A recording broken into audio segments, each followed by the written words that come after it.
Exodus chapter 1.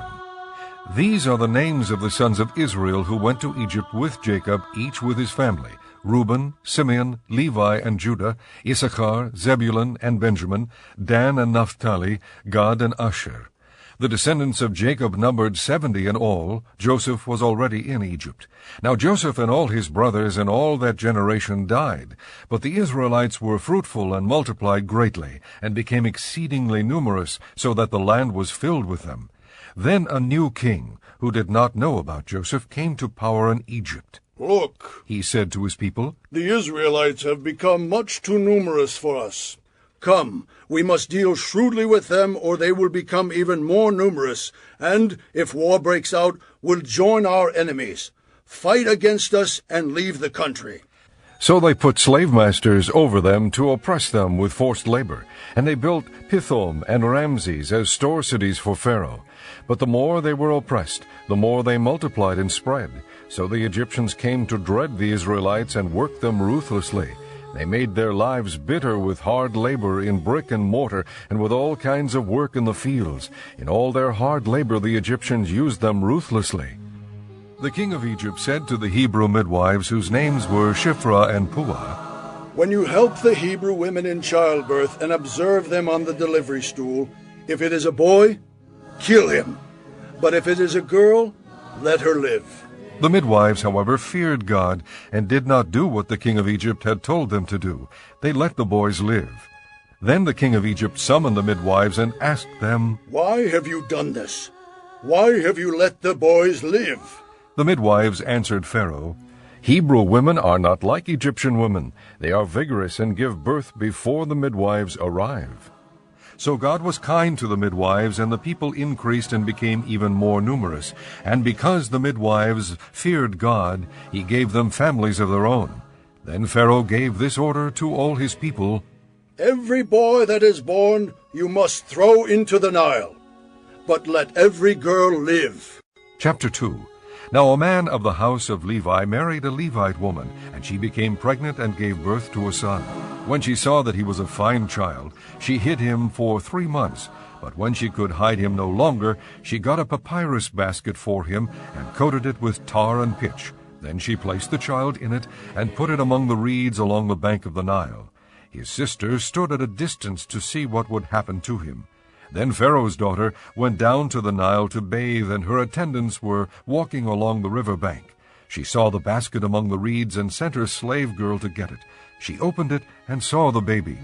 He was crying, and she felt sorry for him. "This is one of the Hebrew babies," she said. Then his sister asked Pharaoh's daughter, "Shall I go and get one of the Hebrew women to nurse the baby for you?"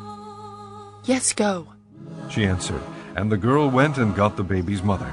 Pharaoh's daughter said to her, "Take this baby and nurse him for me, and I will pay you." So the woman took the baby and nursed him. When the child grew older, she took him to Pharaoh's daughter, and he became her son. She named him Moses, saying, "I drew him out of the water." One day, after Moses had grown up, he went out to where his own people were and watched them at their hard labor. He saw an Egyptian beating a Hebrew, one of his own people. Glancing this way and that and seeing no one, he killed the Egyptian and hid him in the sand. The next day he went out and saw 2 Hebrews fighting. He asked the one in the wrong, "Why are you hitting your fellow Hebrew?" The man said, "Who made you ruler and judge over us? Are you thinking of killing me as you killed the Egyptian?" Then Moses was afraid and thought, "What I did must have become known." When Pharaoh heard of this, he tried to kill Moses. But Moses fled from Pharaoh and went to live in Midian, where he sat down by a well.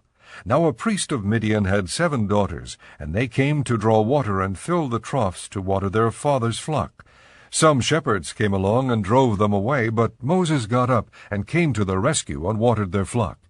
When the girls returned to Reuel their father, he asked them, "Why have you returned so early today?" They answered, "An Egyptian rescued us from the shepherds." "He even drew water for us and watered the flock." "And where is he?" he asked his daughters. "Why did you leave him? Invite him to have something to eat."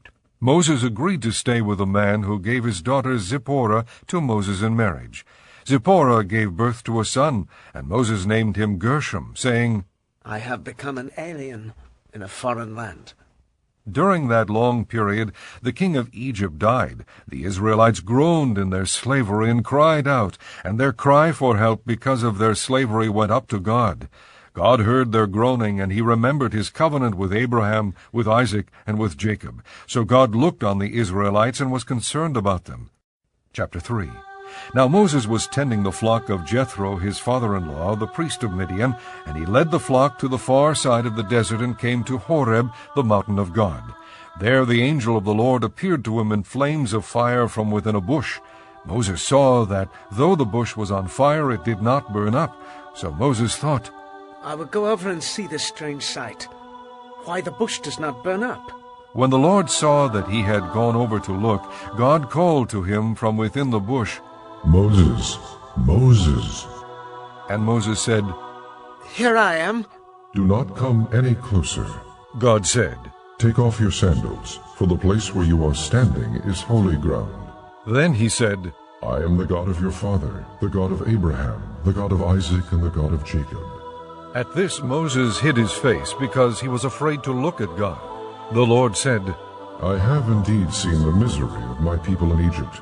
I have heard them crying out because of their slave drivers, and I am concerned about their suffering. So I have come down to rescue them from the hand of the Egyptians, and to bring them up out of that land into a good and spacious land, a land flowing with milk and honey, the home of the Canaanites, Hittites, Amorites, Perizzites, Hivites, and Jebusites. And now the cry of the Israelites has reached me, and I have seen the way the Egyptians are oppressing them. So now go, I am sending you to Pharaoh to bring my people, the Israelites, out of Egypt. But Moses said to God, Who am I, that I should go to Pharaoh and bring the Israelites out of Egypt? And God said, I will be with you, and this will be the sign to you that it is I who have sent you. When you have brought the people out of Egypt, you will worship God on this mountain.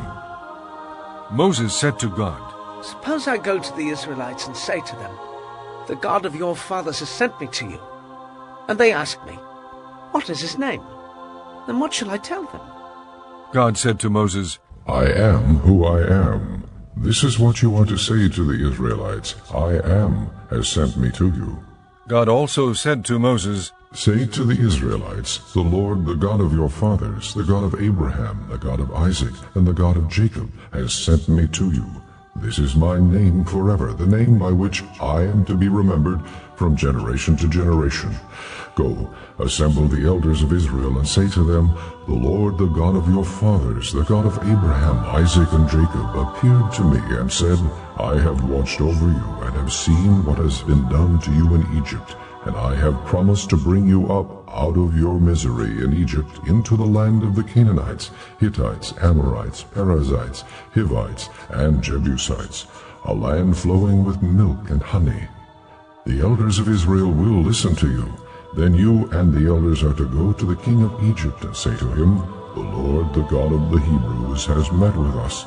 Let us take a 3-day journey into the desert to offer sacrifices to the Lord our God. But I know that the king of Egypt will not let you go unless a mighty hand compels him.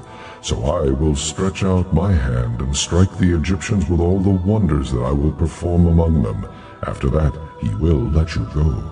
And I will make the Egyptians favorably disposed toward this people, so that when you leave you will not go empty-handed. Every woman is to ask her neighbor and any woman living in her house for articles of silver and gold, and for clothing, which you will put on your sons and daughters, and so you will plunder the Egyptians. Chapter 4. Moses answered, What if they do not believe me? Well, listen to me and say, The Lord did not appear to you. Then the Lord said to him, What is that in your hand? A staff. He replied. The Lord said, Throw it on the ground. Moses threw it on the ground, and it became a snake, and he ran from it. Then the Lord said to him, Reach out your hand and take it by the tail. So Moses reached out and took hold of the snake, and it turned back into a staff in his hand. This, said the Lord, is so that they may believe that the Lord, the God of their fathers, the God of Abraham, the God of Isaac, and the God of Jacob, has appeared to you. Then the Lord said, Put your hand inside your cloak. So Moses put his hand into his cloak, and when he took it out, it was leprous like snow. Now put it back into your cloak. He said. So Moses put his hand back into his cloak, and when he took it out, it was restored like the rest of his flesh. Then the Lord said, If they do not believe you or pay attention to the first miraculous sign, they may believe the second. But if they do not believe these two signs or listen to you, take some water from the Nile and pour it on the dry ground.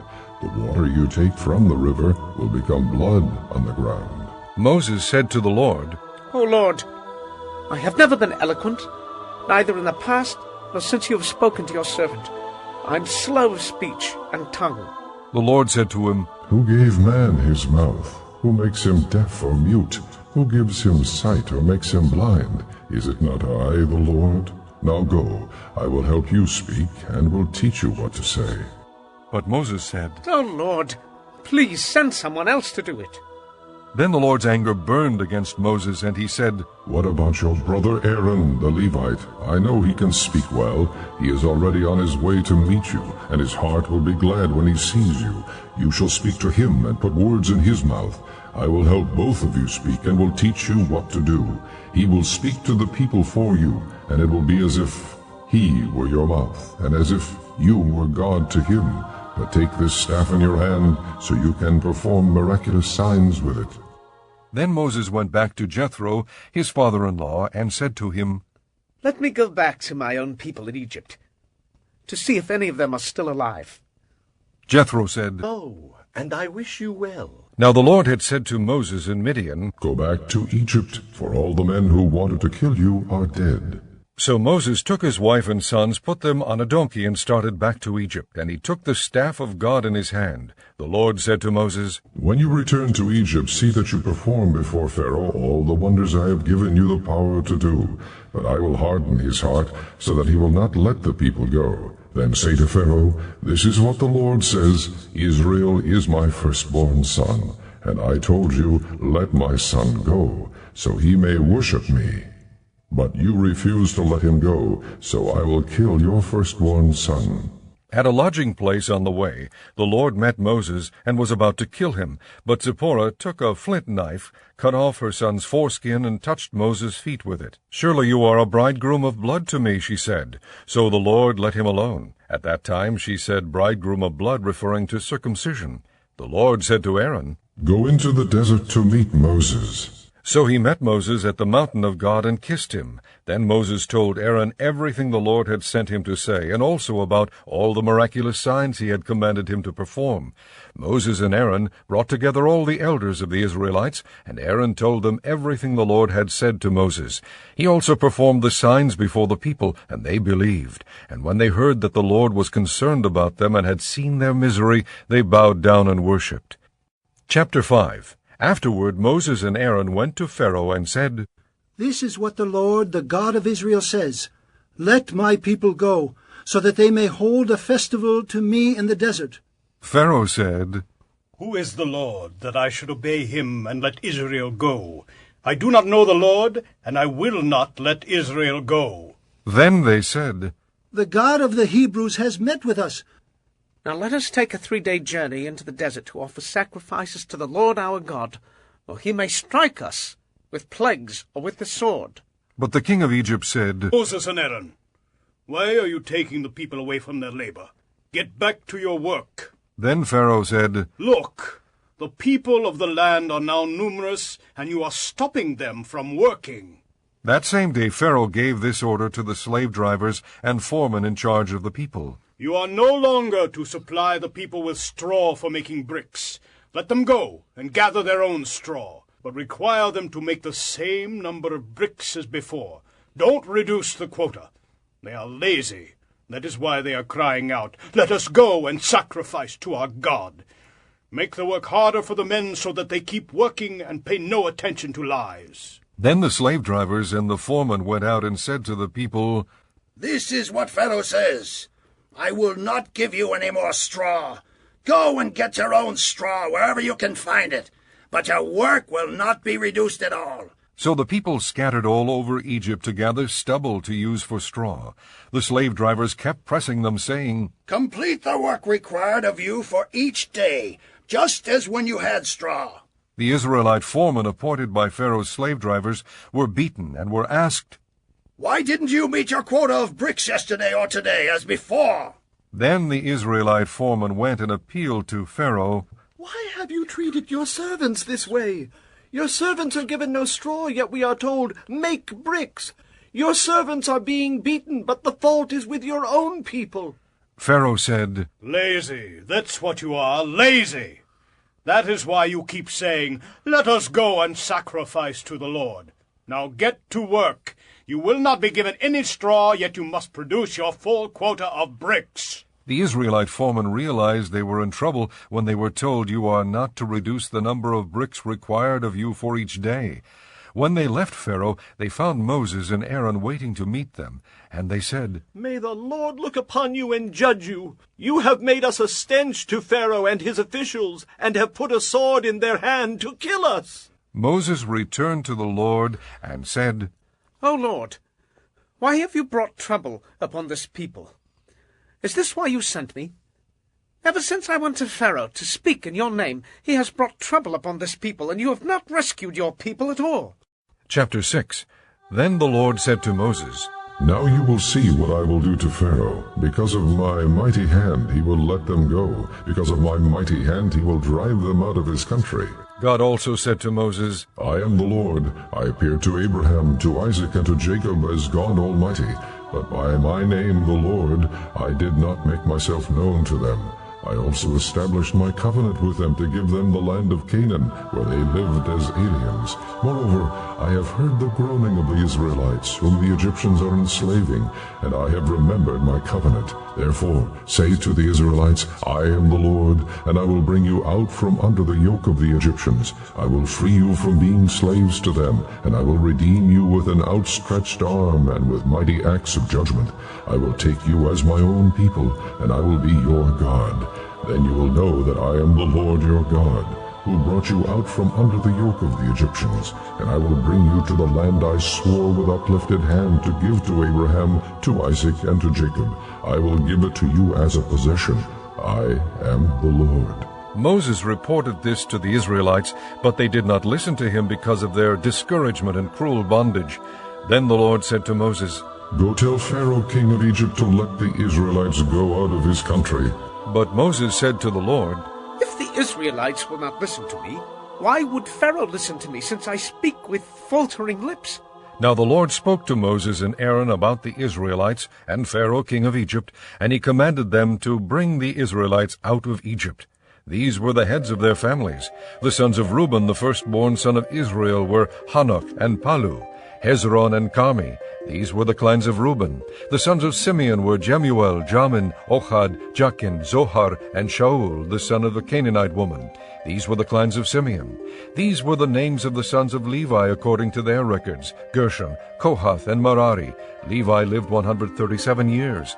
The sons of Gershon by clans were Libni and Shimei. The sons of Kohath were Amram, Ishar, Hebron, and Uzziel. Kohath lived 133 years. The sons of Merari were Mali and Mushi. These were the clans of Levi according to their records. Amram married his father's sister Jochebed, who bore him Aaron and Moses. Amram lived 137 years. The sons of Ishar were Korah, Nepheg, and Zikri. The sons of Uzziel were Mishael, Elzaphan, and Sithri.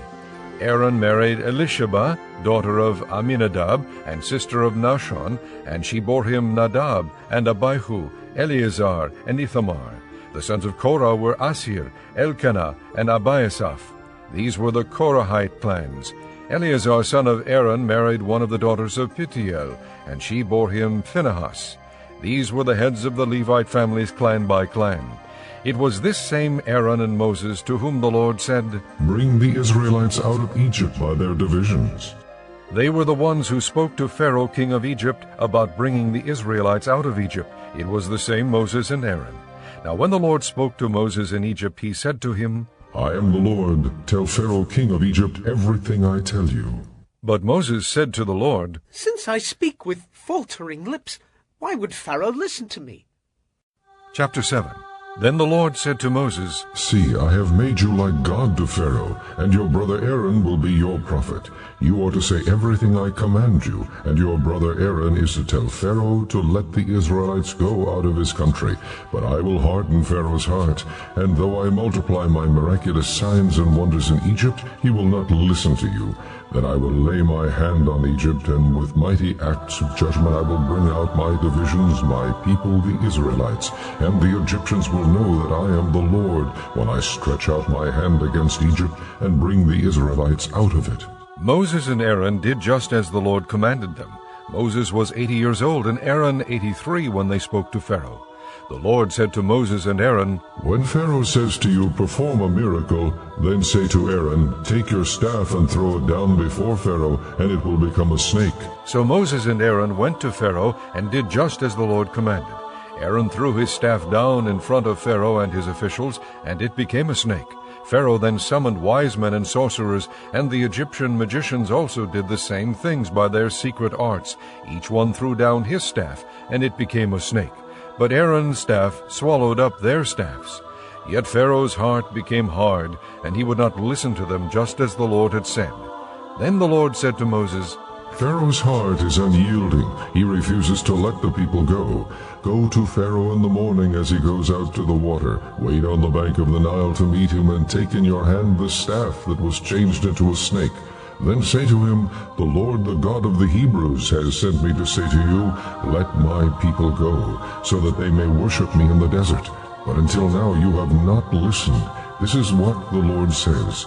By this you will know that I am the Lord. With the staff that is in my hand I will strike the water of the Nile, and it will be changed into blood. The fish in the Nile will die, and the river will stink. The Egyptians will not be able to drink its water. The Lord said to Moses, Tell Aaron, Take your staff and stretch out your hand over the waters of Egypt, over the streams and canals, over the ponds and all the reservoirs, and they will turn to blood. Blood will be everywhere in Egypt, even in the wooden buckets and stone jars. Moses and Aaron did just as the Lord had commanded. He raised his staff in the presence of Pharaoh and his officials and struck the water of the Nile, and all the water was changed into blood. The fish in the Nile died, and the river smelled so bad that the Egyptians could not drink its water. Blood was everywhere in Egypt. But the Egyptian magicians did the same things by their secret arts, and Pharaoh's heart became hard. He would not listen to Moses and Aaron, just as the Lord had said. Instead, he turned and went into his palace, and did not take even this to heart. And all the Egyptians dug along the Nile to get drinking water, because they could not drink the water of the river. 7 days passed after the Lord struck the Nile. Chapter 8. Then the Lord said to Moses, Go to Pharaoh and say to him, This is what the Lord says, Let my people go, so that they may worship me. If you refuse to let them go, I will plague your whole country with frogs. The Nile will teem with frogs. They will come up into your palace and your bedroom and onto your bed, into the houses of your officials and on your people, and into your ovens and kneading troughs. The frogs will go up on you and your people and all your officials. Then the Lord said to Moses, Tell Aaron, Stretch out your hand with your staff over the streams and canals and ponds, and make frogs come up on the land of Egypt. So Aaron stretched out his hand over the waters of Egypt, and the frogs came up and covered the land. But the magicians did the same things by their secret arts. They also made frogs come up on the land of Egypt. Pharaoh summoned Moses and Aaron and said, Pray to the Lord to take the frogs away from me and my people, and I will let your people go to offer sacrifices to the Lord. Moses said to Pharaoh, I leave to you the honor of setting a time for me to pray for you and your officials and your people, that you and your houses may be rid of the frogs, except for those that remain in the Nile. Tomorrow, Pharaoh said. Moses replied, It will be as you say, so that you may know there is no one like the Lord our God. The frogs will leave you and your houses, your officials, and your people. They will remain only in the Nile.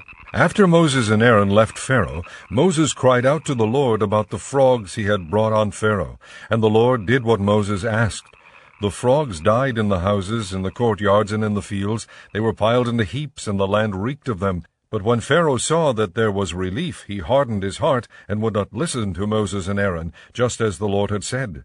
Then the Lord said to Moses, Tell Aaron, Stretch out your staff and strike the dust of the ground, and throughout the land of Egypt the dust will become gnats. They did this, and when Aaron stretched out his hand with the staff and struck the dust of the ground, gnats came upon men and animals. All the dust throughout the land of Egypt became gnats. But when the magicians tried to produce gnats by their secret arts, they could not, and the gnats were on men and animals. The magicians said to Pharaoh, "This is the finger of God." But Pharaoh's heart was hard, and he would not listen, just as the Lord had said.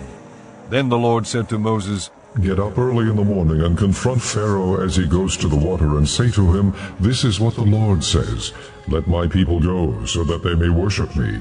If you do not let my people go, I will send swarms of flies on you and your officials, on your people and into your houses. The houses of the Egyptians will be full of flies, and even the ground where they are. But on that day I will deal differently with the land of Goshen, where my people live. No swarms of flies will be there, so that you will know that I, the Lord, am in this land. I will make a distinction between my people and your people. This miraculous sign will occur tomorrow. And the Lord did this. Dense swarms of flies poured into Pharaoh's palace and into the houses of his officials, and throughout Egypt the land was ruined by the flies. Then Pharaoh summoned Moses and Aaron and said, Go, sacrifice to your God here in the land. But Moses said, That would not be right. The sacrifices we offer the Lord our God would be detestable to the Egyptians. And if we offer sacrifices that are detestable in their eyes, will they not stone us? We must take a 3-day journey into the desert to offer sacrifices to the Lord our God as he commands us. Pharaoh said, I will let you go to offer sacrifices to the Lord your God in the desert, but you must not go very far. Now pray for me. Moses answered, As soon as I leave you, I will pray to the Lord, and tomorrow the flies will leave Pharaoh and his officials and his people. Only be sure that Pharaoh does not act deceitfully again by not letting the people go to offer sacrifices to the Lord. Then Moses left Pharaoh and prayed to the Lord, and the Lord did what Moses asked. The flies left Pharaoh and his officials and his people. Not a fly remained. But this time also Pharaoh hardened his heart and would not let the people go. Chapter 9.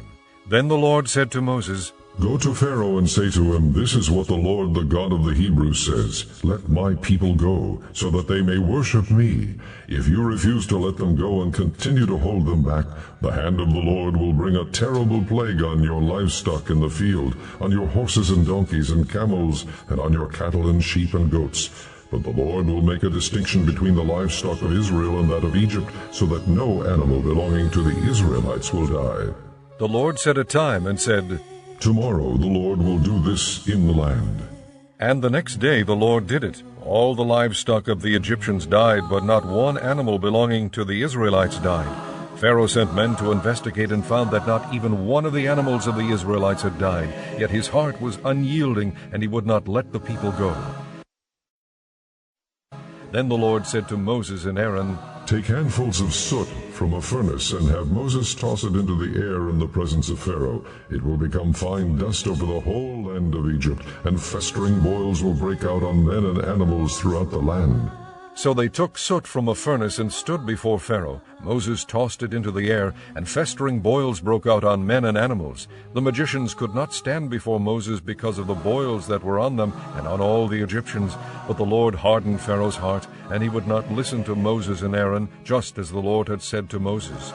Then the Lord said to Moses, Get up early in the morning, confront Pharaoh, and say to him, This is what the Lord, the God of the Hebrews, says. Let my people go, so that they may worship me, or this time I will send the full force of my plagues against you, and against your officials and your people, so you may know that there is no one like me in all the earth. For by now I could have stretched out my hand and struck you and your people with a plague that would have wiped you off the earth. But I have raised you up for this very purpose, that I might show you my power, and that my name might be proclaimed in all the earth. You still set yourself against my people, and will not let them go. Therefore at this time tomorrow I will send the worst hailstorm that has ever fallen on Egypt, from the day it was founded till now. Give an order now to bring your livestock and everything you have in the field to a place of shelter, because the hail will fall on every man and animal that has not been brought in and is still out in the field, and they will die. Those officials of Pharaoh who feared the word of the Lord hurried to bring their slaves and their livestock inside, but those who ignored the word of the Lord left their slaves and livestock in the field. Then the Lord said to Moses, Stretch out your hand toward the sky so that hail will fall all over Egypt, on men and animals, and on everything growing in the fields of Egypt. When Moses stretched out his staff toward the sky, the Lord sent thunder and hail, and lightning flashed down to the ground. So the Lord rained hail on the land of Egypt. Hail fell and lightning flashed back and forth. It was the worst storm in all the land of Egypt since it had become a nation. Throughout Egypt, hail struck everything in the field, both men and animals. It beat down everything growing in the field and stripped every tree. And they placed it on Hail's land, Goshen, the Israelites were. And Pharaoh summoned Moses and Aaron. He said to them, The Lord isn't right, and I have been wrong. Pray to the Lord. We had enough thunder and hail. I'll let you go. You don't have to stay longer. Moses replied, I've gathered it. I've spread our hands in prayer. They'll stop, and there'll be no more hail. You know the earth of the laws. I know you're a stone. Pray to the Lord. We had enough thunder and hail. I will let you go. You don't have to stay any longer. Moses replied, And I've gone out with my hands in prayer to the Lord. Chapter 10. Then the Lord said to Moses, Go to Pharaoh, for I have hardened his heart and the hearts of his officials, so that I may perform these miraculous signs of mine among them, that you may tell your children and grandchildren how I dealt harshly with the Egyptians, and how I performed my signs among them, and that you may know that I am the Lord. So Moses and Aaron went to Pharaoh and said to him, This is what the Lord, the God of the Hebrews, says. How long will you refuse to humble yourself before me? Let my people go, so that they may worship me. If you refuse to let them go, I will bring locusts into your country tomorrow. They will cover the face of the ground, so that it cannot be seen. They will devour what little you have left after the hail, including every tree that is growing in your fields. They will fill your houses and those of all your officials and all the Egyptians. Something neither your fathers nor your forefathers have ever seen from the day they settled in this land till now. Then Moses turned and left Pharaoh. Pharaoh's officials said to him, How long will this man be a snare to us? Let the people go so that they may worship the Lord their God. Do you not yet realize that Egypt is ruined? Then Moses and Aaron were brought back to Pharaoh. Go, worship the Lord your God. He said, But just who will be going? Moses answered, We will go with our young and old, with our sons and daughters, and with our flocks and herds, because we are to celebrate a festival to the Lord. Pharaoh said, The Lord be with you. If I let you go along with your women and children, clearly you are bent on evil. No, have only the men go and worship the Lord, since that's what you have been asking for. Then Moses and Aaron were driven out of Pharaoh's presence, and the Lord said to Moses, Stretch out your hand over Egypt, so that locusts will swarm over the land and devour everything growing in the fields, everything left by the hail. So Moses stretched out his staff over Egypt, and the Lord made an east wind blow across the land all that day and all that night. By morning the wind had brought the locusts. They invaded all Egypt and settled down in every area of the country in great numbers. Never before had there been such a plague of locusts, nor will there ever be again. They covered all the ground until it was black. They devoured all that was left after the hail, everything growing in the fields and the fruit on the trees. Nothing green remained on tree or plant in all the land of Egypt. Pharaoh quickly summoned Moses and Aaron and said, I have sinned against the Lord your God and against you. Now forgive my sin once more, and pray to the Lord your God to take this deadly plague away from me. Moses then left Pharaoh and prayed to the Lord, and the Lord changed the wind to a very strong west wind, which caught up the locusts and carried them into the Red Sea. Not a locust was left anywhere in Egypt, but the Lord hardened Pharaoh's heart, and he would not let the Israelites go. Then the Lord said to Moses, Stretch out your hand toward the sky, so that darkness will spread over Egypt, darkness that can be felt. So Moses stretched out his hand toward the sky, and total darkness covered all Egypt for 3 days. No one could see anyone else or leave his place for 3 days. Yet all the Israelites had light in the places where they lived. Then Pharaoh summoned Moses and said, Go, worship the Lord. Even your women and children may go with you. Only leave your flocks and herds behind. But Moses said, You must allow us to have sacrifices and burnt offerings to present to the Lord our God. Our livestock too must go with us, not a hoof is to be left behind. We have to use some of them in worshipping the Lord our God, and until we get there we will not know what we are to use to worship the Lord." But the Lord hardened Pharaoh's heart, and he was not willing to let them go. Pharaoh said to Moses, "Get out of my sight. Make sure you do not appear before me again. The day you see my face, you will die." "Just as you say," Moses replied. "I will never appear before you again." Chapter 11. Now the Lord had said to Moses, I will bring one more plague on Pharaoh and on Egypt. After that he will let you go from here, and when he does, he will drive you out completely. Tell the people that men and women alike are to ask their neighbors for articles of silver and gold." The Lord made the Egyptians favorably disposed toward the people, and Moses himself was highly regarded in Egypt by Pharaoh's officials and by the people. So Moses said, "This is what the Lord says. About midnight I will go throughout Egypt. Every firstborn son in Egypt will die. From the firstborn son of Pharaoh, who sits on the throne, to the firstborn son of the slave girl who was at her handmill, and all the firstborn of the cattle as well. There will be loud wailing throughout Egypt, worse than there has ever been or ever will be again. But among the Israelites not a dog will bark at any man or animal. Then you will know that the Lord makes a distinction between Egypt and Israel. All these officials of yours will come to me bowing down before me and saying, 'Go, you and all the people who follow you.' After that, I will leave." Then Moses, hot with anger, left Pharaoh. The Lord had said to Moses, Pharaoh will refuse to listen to you, so that my wonders may be multiplied in Egypt. Moses and Aaron performed all these wonders before Pharaoh, but the Lord hardened Pharaoh's heart, and he would not let the Israelites go out of his country. Chapter 12. The Lord said to Moses and Aaron in Egypt, This month is to be for you the first month of your year. Tell the whole community of Israel that on the 10th day of this month each man is to take a lamb for his family, one for each household. If any household is too small for a lamb, they must share one with their nearest neighbor, having taken into account the number of people there are. You are to determine the amount of lamb needed in accordance with what each person will eat. The animals you choose must be year-old males without defect, and you may take them from the sheep or the goats. Take care of them until the 14th day of the month, when all the people of the community of Israel must slaughter them at twilight. Then they are to take some of the blood and put it on the sides and tops of the door frames of the houses where they eat the lambs.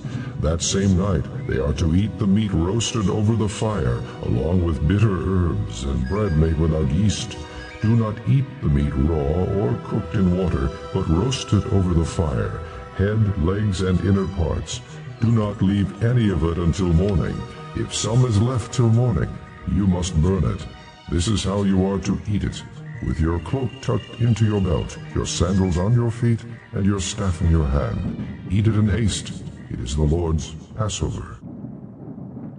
On that same night I will pass through Egypt and strike down every firstborn, both men and animals, and I will bring judgment on all the gods of Egypt. I am the Lord. The blood will be a sign for you on the houses where you are, and when I see the blood I will pass over you. No destructive plague will touch you when I strike Egypt. This is a day you are to commemorate. For the generations to come you shall celebrate it as a festival to the Lord, a lasting ordinance. For 7 days you are to eat bread made without yeast. On the first day remove the yeast from your houses, for whoever eats anything with yeast in it from the first day through the 7th must be cut off from Israel. On the first day hold a sacred assembly, and another one on the 7th day. Do no work at all on these days, except to prepare food for everyone to eat. That is all you may do. Celebrate the feast of unleavened bread, because it was on this very day that I brought your divisions out of Egypt. Celebrate this day as a lasting ordinance for the generations to come. In the first month you are to eat bread made without yeast, from the evening of the 14th day until the evening of the 21st day. For 7 days no yeast is to be found in your houses, and whoever eats anything with yeast in it must be cut off from the community of Israel, whether he is an alien or native born. Eat nothing made with yeast. Wherever you live, you must eat unleavened bread.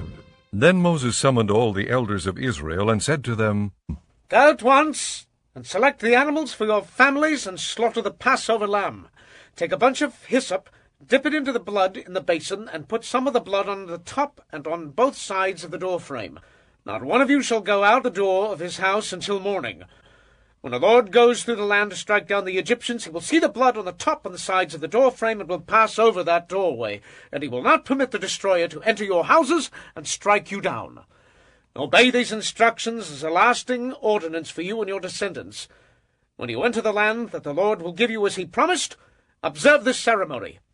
And when your children ask you, "What does this ceremony mean to you?" then tell them it is the Passover sacrifice to the Lord, who passed over the houses of the Israelites in Egypt and spared our homes when he struck down the Egyptians. Then the people bowed down and worshipped. The Israelites did just what the Lord commanded Moses and Aaron. At midnight the Lord struck down all the firstborn in Egypt, from the firstborn of Pharaoh, who sat on the throne, to the firstborn of the prisoner who was in the dungeon, and the firstborn of all the livestock as well.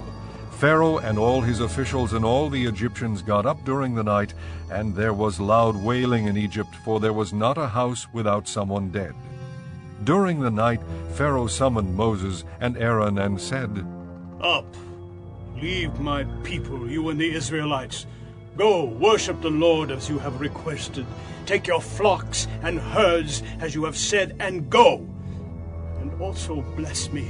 The Egyptians urged the people to hurry and leave the country, for otherwise, they said, we will all die. So the people took their dough before the yeast was added and carried it on their shoulders in kneading troughs wrapped in clothing.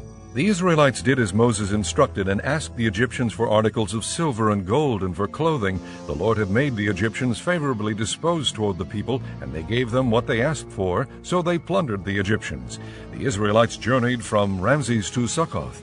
There were about 600,000 men on foot, besides women and children. Many other people went up with them, as well as large droves of livestock, both flocks and herds. With the dough they had brought from Egypt, they baked cakes of unleavened bread. The dough was without yeast because they had been driven out of Egypt and did not have time to prepare food for themselves. Now the length of time the Israelite people lived in Egypt was 430 years.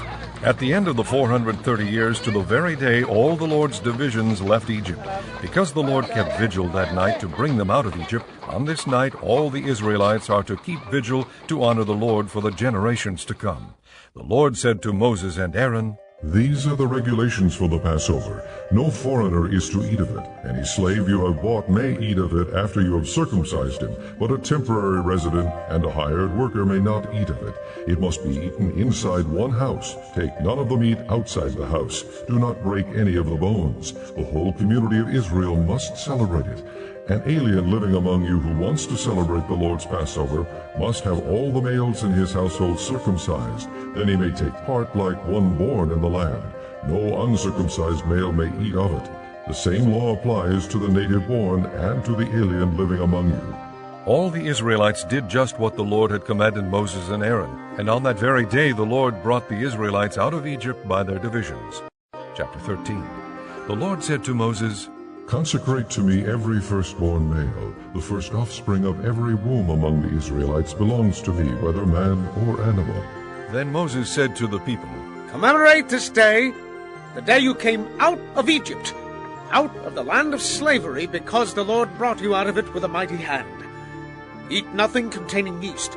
Today, in the month of Abib, you are leaving. When the Lord brings you into the land of the Canaanites, Hittites, Amorites, Hivites, and Jebusites, the land he swore to your forefathers to give you, a land flowing with milk and honey, you are to observe this ceremony in this month. For 7 days eat bread made without yeast, and on the 7th day hold a festival to the Lord. Eat unleavened bread during those 7 days. Nothing with yeast in it is to be seen among you, nor shall any yeast be seen anywhere within your borders. On that day tell your son, I do this because of what the Lord did for me when I came out of Egypt. This observance will be for you like a sign on your hand and a reminder on your forehead that the law of the Lord is to be on your lips. For the Lord brought you out of Egypt with his mighty hand. You must keep this ordinance at the appointed time, year after year. After the Lord brings you into the land of the Canaanites and gives it to you as he promised on oath to you and your forefathers, you are to give over to the Lord the first offspring of every womb. All the firstborn males of your livestock belong to the Lord. Redeem with a lamb every firstborn donkey, but if you do not redeem it, break its neck. Redeem every firstborn among your sons. In days to come, when your son asks you, what does this mean? Say to him, with a mighty hand, the Lord brought us out of Egypt, out of the land of slavery. When Pharaoh stubbornly refused to let us go, the Lord killed every firstborn in Egypt, both man and animal. This is why I sacrifice to the Lord the first male offspring of every womb, and redeem each of my firstborn sons. And it will be like a sign on your hand and a symbol on your forehead, that the Lord brought us out of Egypt with his mighty hand. When Pharaoh let the people go, God did not lead them on the road through the Philistine country, though that was shorter. For God said, If they face war, they might change their minds and return to Egypt. So God led the people around by the desert road toward the Red Sea. The Israelites went up out of Egypt armed for battle. Moses took the bones of Joseph with him, because Joseph had made the sons of Israel swear an oath. He had said, God will surely come to your aid, and then you must carry my bones up with you from this place. After leaving Succoth, they camped at Etham on the edge of the desert. By day the Lord went ahead of them in a pillar of cloud to guide them on their way, and by night in a pillar of fire to give them light, so that they could travel by day or night. Neither the pillar of cloud by day nor the pillar of fire by night left its place in front of the people. Chapter 14. Then the Lord said to Moses, Tell the Israelites to turn back and encamp near Pi-hahiroth, between Migdol and the sea. They are to encamp by the sea directly opposite Baal-zephon. Pharaoh will think the Israelites are wandering around the land in confusion, hemmed in by the desert. And I will harden Pharaoh's heart, and he will pursue them. But I will gain glory for myself through Pharaoh and all his army, and the Egyptians will know that I am the Lord. So the Israelites did this. When the king of Egypt was told that the people had fled, Pharaoh and his officials changed their minds about them and said, What have we done? We have let the Israelites go and have lost their services. So he had his chariot made ready and took his army with him. He took 600 of the best chariots along with all the other chariots of Egypt, with officers over all of them. The Lord hardened the heart of Pharaoh, king of Egypt, so that he pursued the Israelites, who were marching out boldly. The Egyptians, all Pharaoh's horses and chariots, horsemen and troops, pursued the Israelites and overtook them as they camped by the sea near Pi-hahiroth, opposite Baal-zephon. As Pharaoh approached, the Israelites looked up, and there were the Egyptians marching after them. They were terrified and cried out to the Lord. They said to Moses, Was it because there were no graves in Egypt that you brought us to the desert to die? What have you done to us by bringing us out of Egypt? Didn't we say to you in Egypt, Leave us alone, let us serve the Egyptians? It would have been better for us to serve the Egyptians than to die in the desert. Moses answered the people, Do not be afraid. Stand firm, and you will see the deliverance the Lord will bring you today. The Egyptians you see today you will never see again. The Lord will fight for you. You need only to be still. Then the Lord said to Moses, Why are you crying out to me? Tell the Israelites to move on. Raise your staff and stretch out your hand over the sea to divide the water, so that the Israelites can go through the sea on dry ground. I will harden the hearts of the Egyptians so that they will go in after them, and I will gain glory through Pharaoh and all his army, through his chariots and his horsemen. The Egyptians will know that I am the Lord when I gain glory through Pharaoh, his chariots, and his horsemen. Then the angel of God, who had been traveling in front of Israel's army, withdrew and went behind them. The pillar of cloud also moved from in front and stood behind them, coming between the armies of Egypt and Israel. Throughout the night the cloud brought darkness to the one side and light to the other side, so neither went near the other all night long. Then Moses stretched out his hand over the sea, and all that night the Lord drove the sea back with a strong east wind and turned it into dry land. The waters were divided, and the Israelites went through the sea on dry ground, with a wall of water on their right and on their left. The Egyptians pursued them, and all Pharaoh's horses and chariots and horsemen followed them into the sea. During the last watch of the night the Lord looked down from the pillar of fire and cloud at the Egyptian army and threw it into confusion. He made the wheels of their chariots come off, so that they had difficulty driving, and the Egyptians said, Let's get away from the Israelites. The Lord is fighting for them against Egypt. Then the Lord said to Moses, Stretch out your hand over the sea so that the waters may flow back over the Egyptians and their chariots and horsemen. Moses stretched out his hand over the sea, and at daybreak the sea went back to its place. The Egyptians were fleeing toward it, and the Lord swept them into the sea.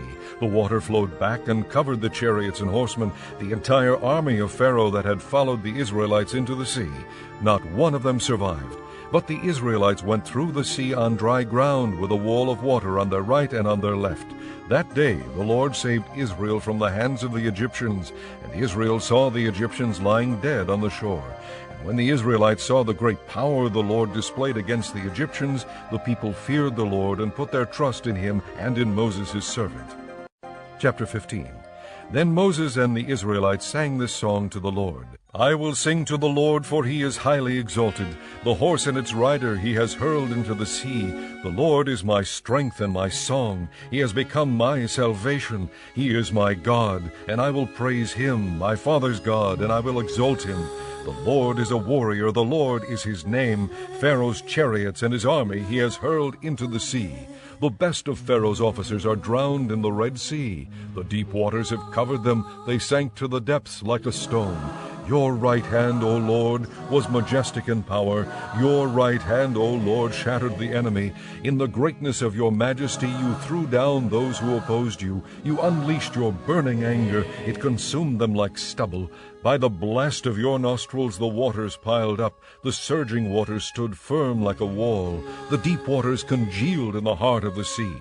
The enemy boasted, I will pursue, I will overtake them, I will divide the spoils, I will gorge myself on them, I will draw my sword, and my hand will destroy them. But you blew with your breath, and the sea covered them. They sank like lead in the mighty waters.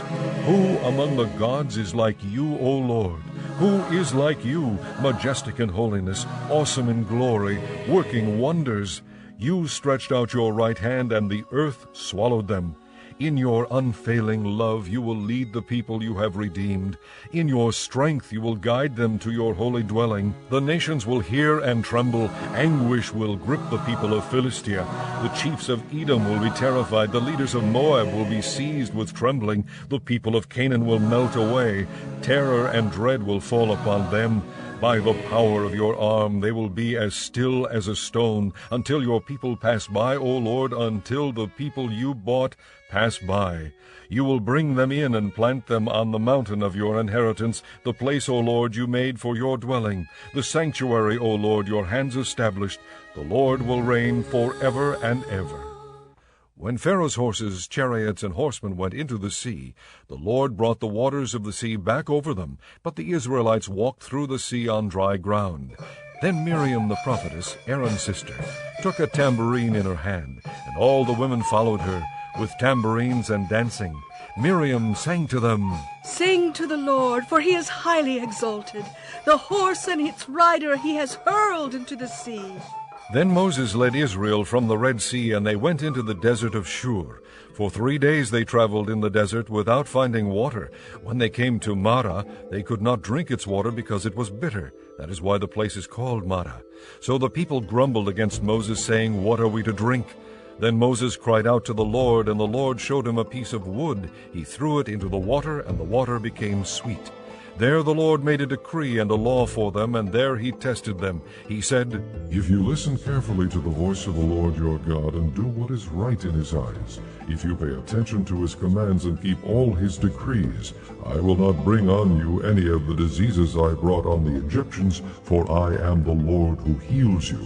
Then they came to Elim, where there were 12 springs and 70 palm trees, and they camped there near the water. Chapter 16. The whole Israelite community set out from Elim and came to the desert of Sin, which is between Elim and Sinai, on the 15th day of the 2nd month after they had come out of Egypt. In the desert the whole community grumbled against Moses and Aaron. The Israelites said to them, If only we had died by the Lord's hand in Egypt.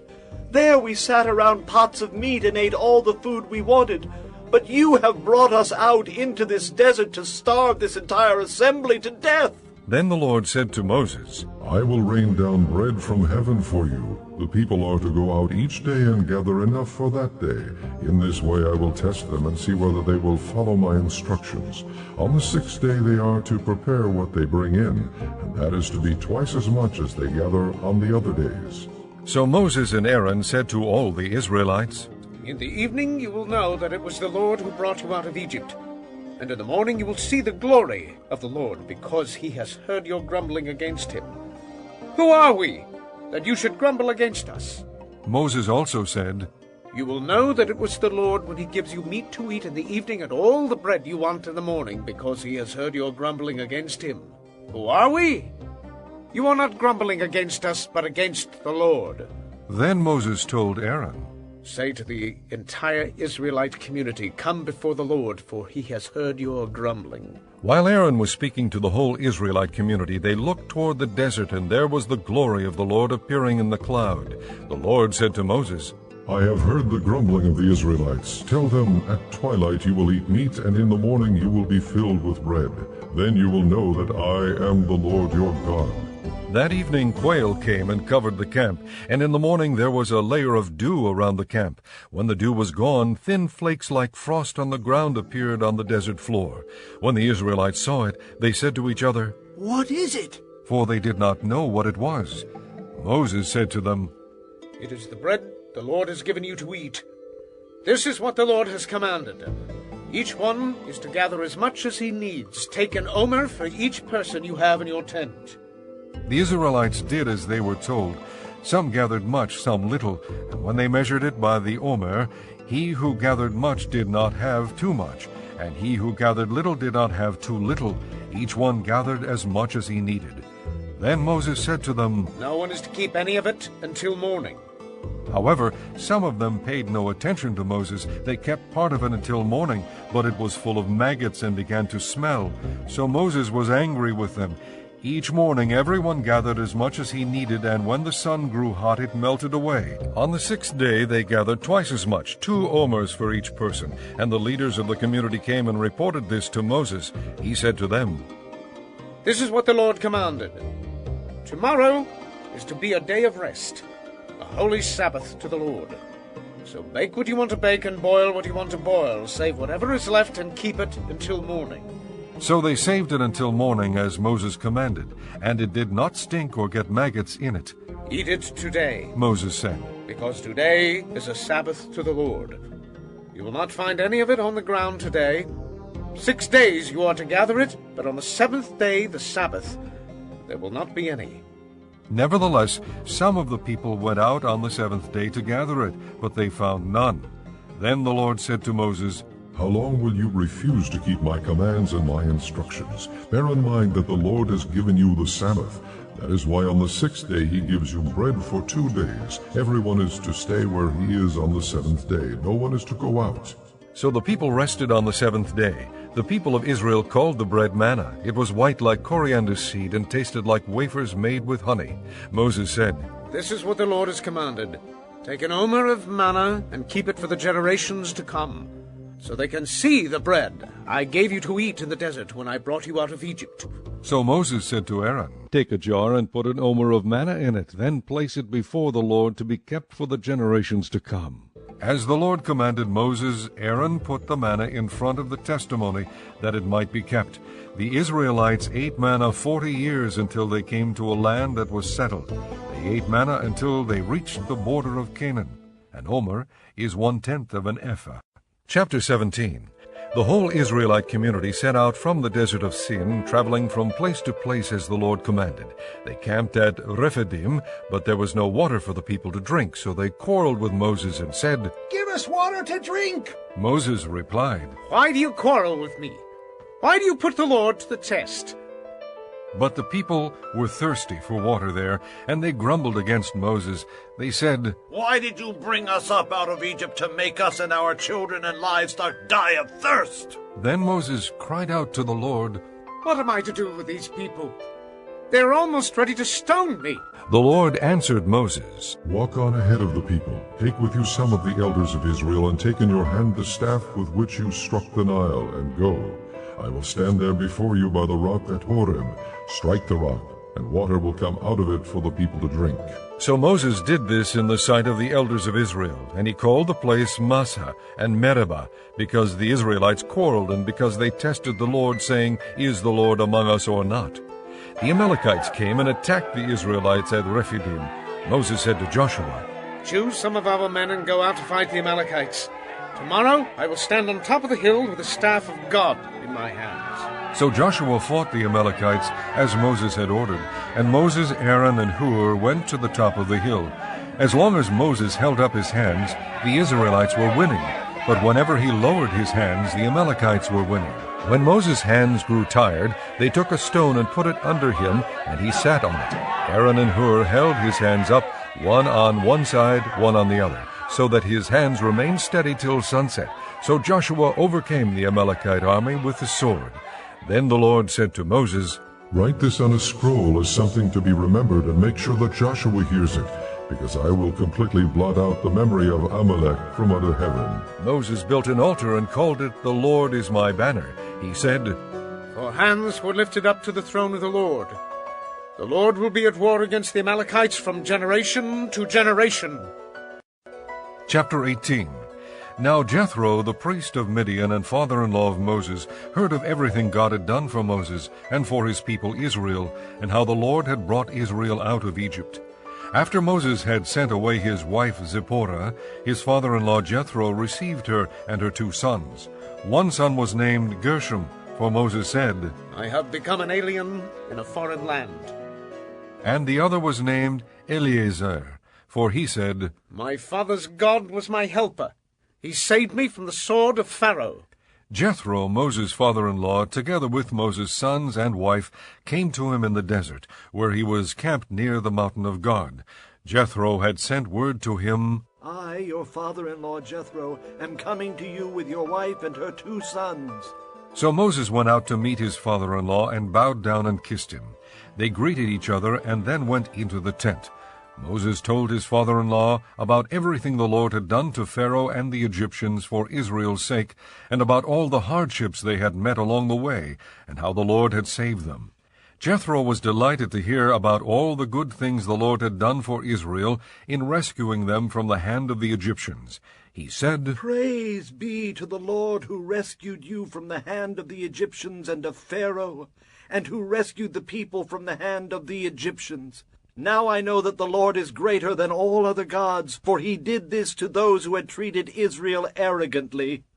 Then Jethro, Moses' father-in-law, brought a burnt offering and other sacrifices to God, and Aaron came with all the elders of Israel to eat bread with Moses' father-in-law in the presence of God.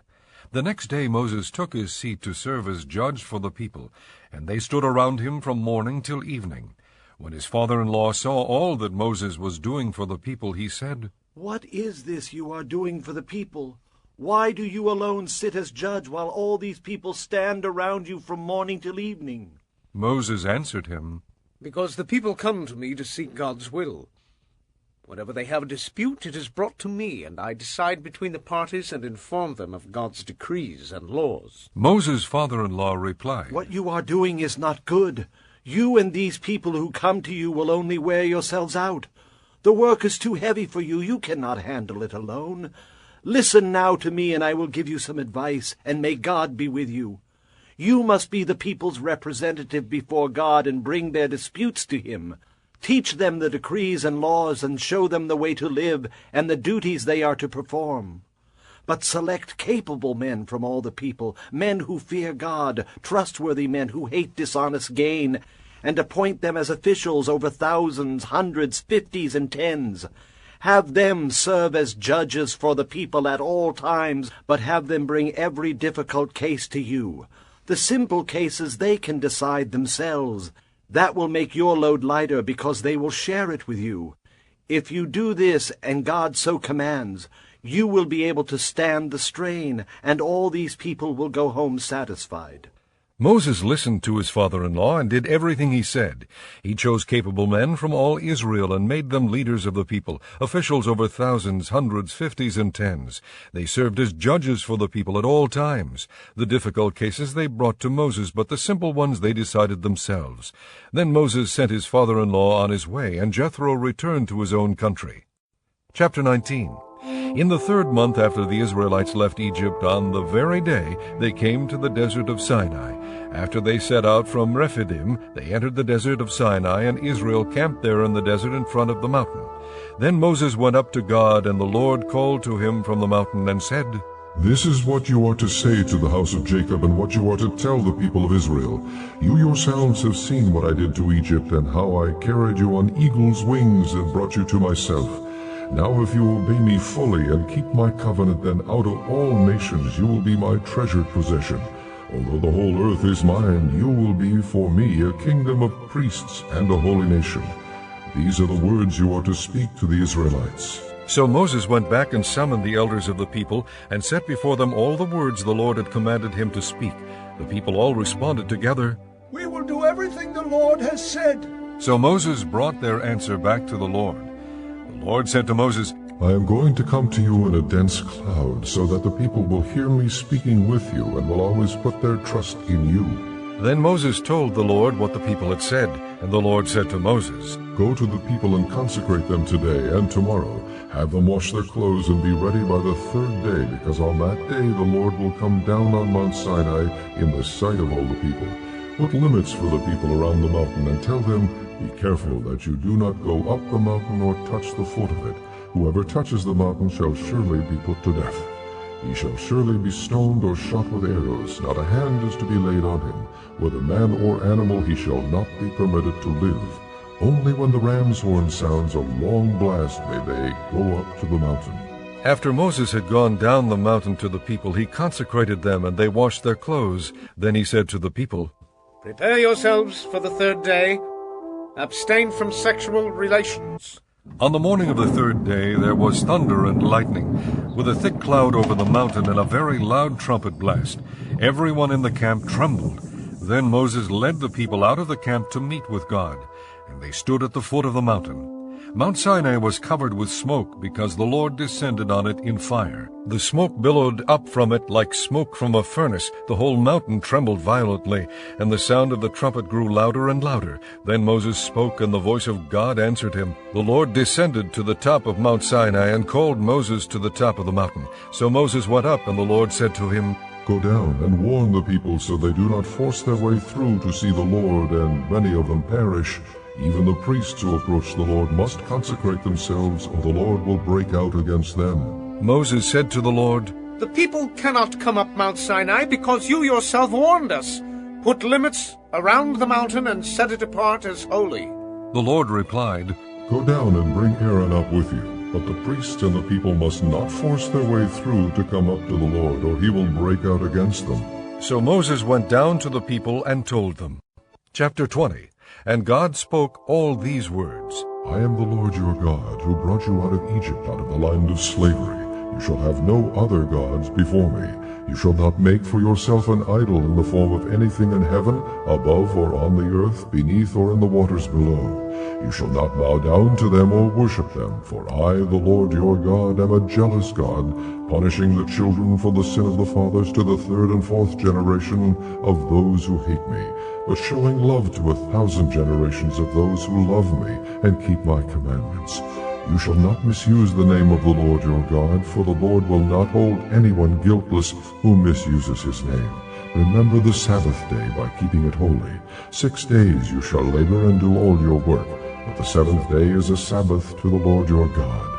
On it you shall not do any work, neither you nor your son or daughter, nor your manservant or maidservant, nor your animals, nor the alien within your gates. For in 6 days the Lord made the heavens and the earth, the sea, and all that is in them, but he rested on the 7th day. Therefore the Lord blessed the Sabbath day, and made it holy. Honor your father and your mother, so that you may live long in the land the Lord your God is giving you. You shall not murder. You shall not commit adultery. You shall not steal. You shall not give false testimony against your neighbor. You shall not covet your neighbor's house. You shall not covet your neighbor's wife, or his manservant or maidservant, his ox or donkey, or anything that belongs to your neighbor. When the people saw the thunder and lightning and heard the trumpet and saw the mountain in smoke, they trembled with fear. They stayed at a distance and said to Moses, Speak to us yourself, and we will listen. But do not have God speak to us, or we will die. Moses said to the people, Do not be afraid. God has come to test you so that the fear of God will be with you to keep you from sinning. The people remained at a distance while Moses approached the thick darkness where God was. Then the Lord said to Moses, "Tell the Israelites this, You have seen for yourselves that I have spoken to you from heaven. Do not make any gods to be alongside me. Do not make for yourselves gods of silver or gods of gold. Make an altar of earth for me, and sacrifice on it your burnt offerings and fellowship offerings, your sheep and goats and your cattle. Wherever I cause my name to be honored, I will come to you and bless you.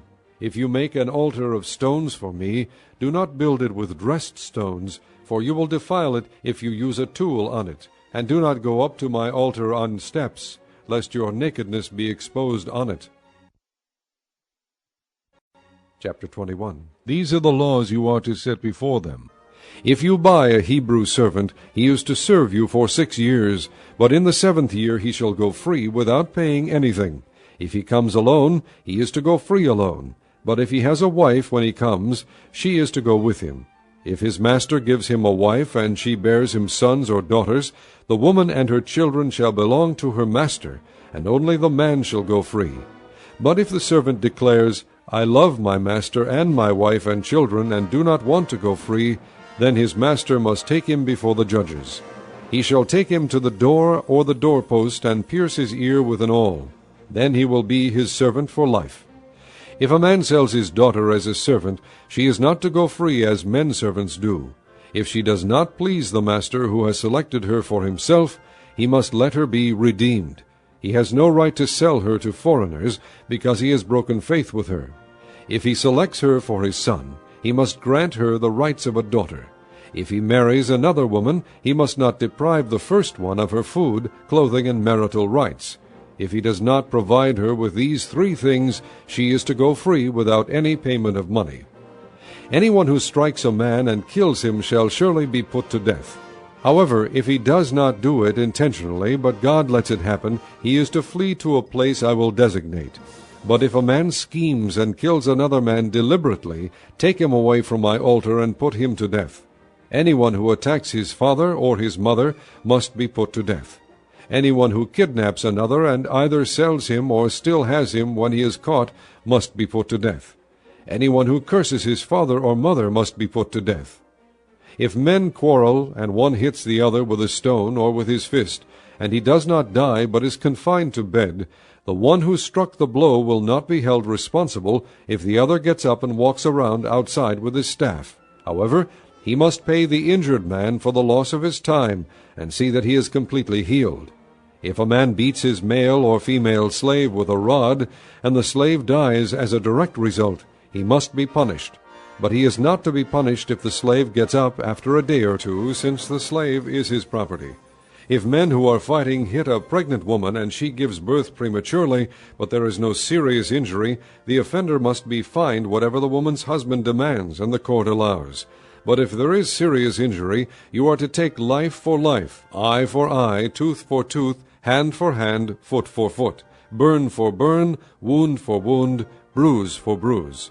If a man hits a manservant or maidservant in the eye and destroys it, he must let the servant go free to compensate for the eye. And if he knocks out the tooth of a manservant or maidservant, he must let the servant go free to compensate for the tooth. If a bull gores a man or a woman to death, the bull must be stoned to death, and its meat must not be eaten. But the owner of the bull will not be held responsible. If, however, the bull has had the habit of goring, and the owner has been warned, but has not kept it penned up, and it kills a man or woman, the bull must be stoned, and the owner also must be put to death. However, if payment is demanded of him, he may redeem his life by paying whatever is demanded. This law also applies if the bull gores a son or daughter. If the bull gores a male or female slave, the owner must pay 30 shekels of silver to the master of the slave, and the bull must be stoned. If a man uncovers a pit or digs one and fails to cover it, and an ox or a donkey falls into it, the owner of the pit must pay for the loss. He must pay its owner, and the dead animal will be his. If a man's bull injures the bull of another, and it dies, they are to sell the live one and divide both the money and the dead animal equally. However, if it was known that the bull had the habit of goring, yet the owner did not keep it penned up, the owner must pay, animal for animal, and the dead animal will be his. Chapter 22. If a man steals an ox or a sheep and slaughters it or sells it, he must pay back 5 head of cattle for the ox and 4 sheep for the sheep. If a thief is caught breaking in and is struck so that he dies, the defender is not guilty of bloodshed, but if it happens after sunrise, he is guilty of bloodshed. A thief must certainly make restitution, but if he has nothing, he must be sold to pay for his theft. If the stolen animal is found alive in his possession, whether ox or donkey or sheep, he must pay back double. If a man grazes his livestock in a field or vineyard and lets them stray and they graze in another man's field, he must make restitution from the best of his own field or vineyard. If a fire breaks out and spreads into thorn bushes, so that it burns shocks of grain or standing grain or the whole field, the one who started the fire must make restitution. If a man gives his neighbor silver or goods for safekeeping, and they are stolen from the neighbor's house, the thief, if he is caught, must pay back double. But if the thief is not found, the owner of the house must appear before the judges to determine whether he has laid his hands on the other man's property.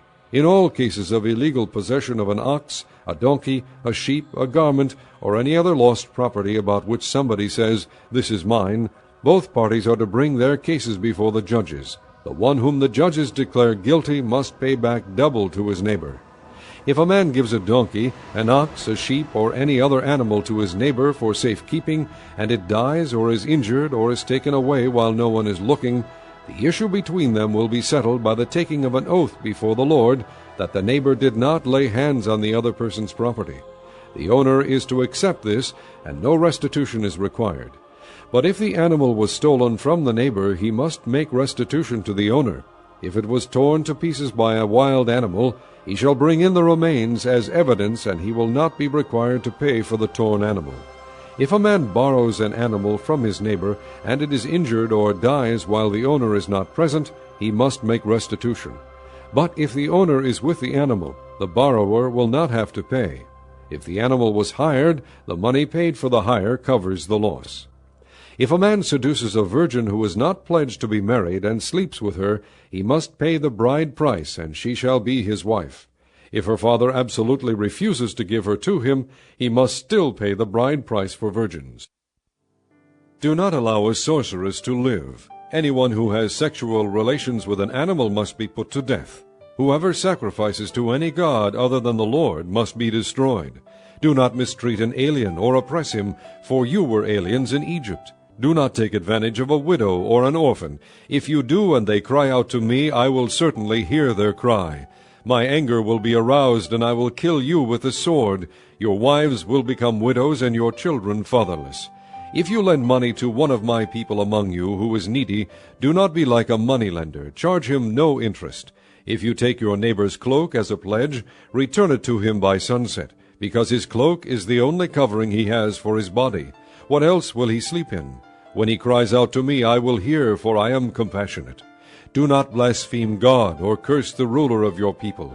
Do not hold back offerings from your granaries or your vats. You must give me the firstborn of your sons. Do the same with your cattle and your sheep. Let them stay with their mothers for 7 days, but give them to me on the 8th day. You are to be my holy people, so do not eat the meat of an animal torn by wild beasts. Throw it to the dogs. Chapter 23. Do not spread false reports. Do not help a wicked man by being a malicious witness. Do not follow the crowd in doing wrong. When you give testimony in a lawsuit, do not pervert justice by siding with the crowd, and do not show favoritism to a poor man in his lawsuit. If you come across your enemy's ox or donkey wandering off, be sure to take it back to him. If you see the donkey of someone who hates you fallen down under its load, do not leave it there. Be sure you help him with it. Do not deny justice to your poor people in their lawsuits. Have nothing to do with a false charge, and do not put an innocent or honest person to death, for I will not acquit the guilty. Do not accept a bribe, for a bribe blinds those who see and twists the words of the righteous. Do not oppress an alien. You yourselves know how it feels to be aliens, because you were aliens in Egypt. For 6 years you are to sow your fields and harvest the crops. But during the 7th year let the land lie unplowed and unused. Then the poor among your people may get food from it, and the wild animals may eat what they leave. Do the same with your vineyard and your olive grove. 6 days do your work, but on the 7th day do not work, so that your ox and your donkey may rest, and the slave born in your household, and the alien as well, may be refreshed. Be careful to do everything I have said to you. Do not invoke the names of other gods. Do not let them be heard on your lips. 3 times a year you are to celebrate a festival to me. Celebrate the feast of unleavened bread. For 7 days eat bread made without yeast, as I commanded you. Do this at the appointed time in the month of Abib, for in that month you came out of Egypt. No one is to appear before me empty-handed. Celebrate the feast of harvest with the first fruits of the crops you sow in your field. Celebrate the feast of ingathering at the end of the year, when you gather in your crops from the field. 3 times a year all the men are to appear before the sovereign Lord. Do not offer the blood of a sacrifice to me along with anything containing yeast. The fat of my festival offerings must not be kept until morning. Bring the best of the firstfruits of your soil to the house of the Lord your God. Do not cook a young goat in its mother's milk. See, I am sending an angel ahead of you to guard you along the way, and to bring you to the place I have prepared. Pay attention to him and listen to what he says. Do not rebel against him. He will not forgive your rebellion, since my name is in him. If you listen carefully to what he says and do all that I say, I will be an enemy to your enemies, and will oppose those who oppose you. My angel will go ahead of you and bring you into the land of the Amorites, Hittites, Perizzites, Canaanites, Hivites, and Jebusites, and I will wipe them out. Do not bow down before their gods, or worship them, or follow their practices. You must demolish them and break their sacred stones to pieces. Worship the Lord your God, and his blessing will be on your food and water. I will take away sickness from among you, and none will miscarry or be barren in your land. I will give you a full lifespan. I will send my terror ahead of you, and throw into confusion every nation you encounter. I will make all your enemies turn their backs and run. I will send the hornet ahead of you to drive the Hivites, Canaanites, and Hittites out of your way. But I will not drive them out in a single year, because the land would become desolate, and the wild animals too numerous for you. Little by little I will drive them out before you, until you have increased enough to take possession of the land. I will establish your borders from the Red Sea to the Sea of the Philistines, and from the desert to the river. I will hand over to you the people who live in the land, and you will drive them out before you. Do not make a covenant with them or with their gods. Do not let them live in your land, or they will cause you to sin against me, because the worship of their gods will certainly be a snare to you. Chapter 24. Then he said to Moses, Come up to the Lord, you and Aaron, Nadab, and Abihu, and 70 of the elders of Israel. You are to worship at a distance, but Moses alone is to approach the Lord. The others must not come near, and the people may not come up with him. When Moses went and told the people all the Lord's words and laws, they responded with one voice, Everything the Lord has said we will do. Moses then wrote down everything the Lord had said. He got up early the next morning and built an altar at the foot of the mountain and set up 12 stone pillars representing the 12 tribes of Israel. Then he sent young Israelite men, and they offered burnt offerings and sacrificed young bulls as fellowship offerings to the Lord. Moses took half of the blood and put it in bowls, and the other half he sprinkled on the altar. Then he took the book of the covenant and read it to the people. They responded, We will do everything the Lord has said. We will obey. Moses then took the blood, sprinkled it on the people, and said, This is the blood of the covenant that the Lord has made with you in accordance with all his words. Moses and Aaron, Nadab and Abihu, and the 70 elders of Israel went up and saw the God of Israel. Under his feet was something like a pavement made of sapphire, clear as the sky itself. But God did not raise his hand against these leaders of the Israelites. They saw God, and they ate and drank. The Lord said to Moses, Come up to me on the mountain and stay here, and I will give you the tablets of stone with the law and commands I have written for their instruction. Then Moses set out with Joshua his aide, and Moses went up on the mountain of God. He said to the elders, Wait here for us until we come back to you. Aaron and Hur are with you, and anyone involved in a dispute can go to them. When Moses went up on the mountain, the cloud covered it, and the glory of the Lord settled on Mount Sinai. For 6 days the cloud covered the mountain, and on the 7th day the Lord called to Moses from within the cloud. To the Israelites the glory of the Lord looked like a consuming fire on top of the mountain. Then Moses entered the cloud as he went on up the mountain, and he stayed on the mountain 40 days and 40 nights. Chapter 25. The Lord said to Moses, "Tell the Israelites to bring me an offering. You are to receive the offering for me from each man whose heart prompts him to give. These are the offerings you are to receive from them: gold, silver, and bronze, blue, purple, and scarlet yarn, and fine linen, goat hair, ram skins dyed red, and hides of sea cows, acacia wood, olive oil for the light, spices for the anointing oil and for the fragrant incense, and onyx stones and other gems to be mounted on the ephod and breastpiece. Then have them make a sanctuary for me, and I will dwell among them. Make this tabernacle and all its furnishings exactly like the pattern I will show you. Have them make a chest of acacia wood, 2.5 cubits long, 1.5 cubits wide, and 1.5 cubits high.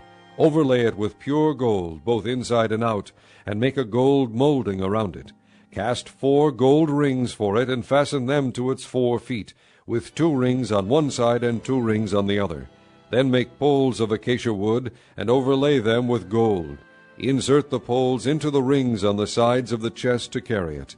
The poles are to remain in the rings of this ark. They are not to be removed. Then put in the ark the testimony, which I will give you.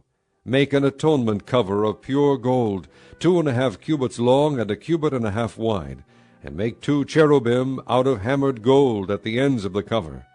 Make 1 cherub on one end, and the 2nd cherub on the other. Make the cherubim of one piece with the cover at the 2 ends. The cherubim are to have their wings spread upward, overshadowing the cover with them. The cherubim are to face each other, looking toward the cover. Place the cover on top of the ark, and put in the ark the testimony, which I will give you. There, above the cover between the 2 cherubim that are over the ark of the testimony, I will meet with you and give you all my commands for the Israelites. Make a table of acacia wood, 2 cubits long, 1 cubit wide, and 1.5 cubits high. Overlay it with pure gold, and make a gold molding around it. Also make around it a rim, a handbreadth wide, and put a gold molding on the rim. Make 4 gold rings for the table, and fasten them to the 4 corners, where the 4 legs are. The rings are to be close to the rim to hold the poles used in carrying the table. Make the poles of acacia wood, overlay them with gold, and carry the table with them. And make its plates and dishes of pure gold, as well as its pitchers and bowls for the pouring out of offerings. Put the bread of the presence on this table to be before me at all times. Make a lampstand of pure gold, and hammer it out, base and shaft. Its flower-like cups, buds, and blossoms shall be of one piece with it. 6 branches are to extend from the sides of the lampstand, 3 on one side and 3 on the other. 3 cups shaped like almond flowers with buds and blossoms are to be on one branch, 3 on the next branch, and the same for all 6 branches extending from the lampstand. And on the lampstand there are to be 4 cups shaped like almond flowers with buds and blossoms. 1 bud shall be under the first pair of branches extending from the lampstand, a 2nd bud under the 2nd pair, and a 3rd bud under the 3rd pair, 6 branches in all. The buds and branches shall all be of one piece with the lampstand hammered out of pure gold. Then make it 7 lamps, and set them up on it, so that they light the space in front of it. Its wick, trimmers, and trays are to be of pure gold. A talent of pure gold is to be used for the lampstand and all these accessories. See that you make them according to the pattern shown you on the mountain. Chapter 26. Make the tabernacle with 10 curtains of finely twisted linen and blue, purple, and scarlet yarn, with cherubim worked into them by a skilled craftsman.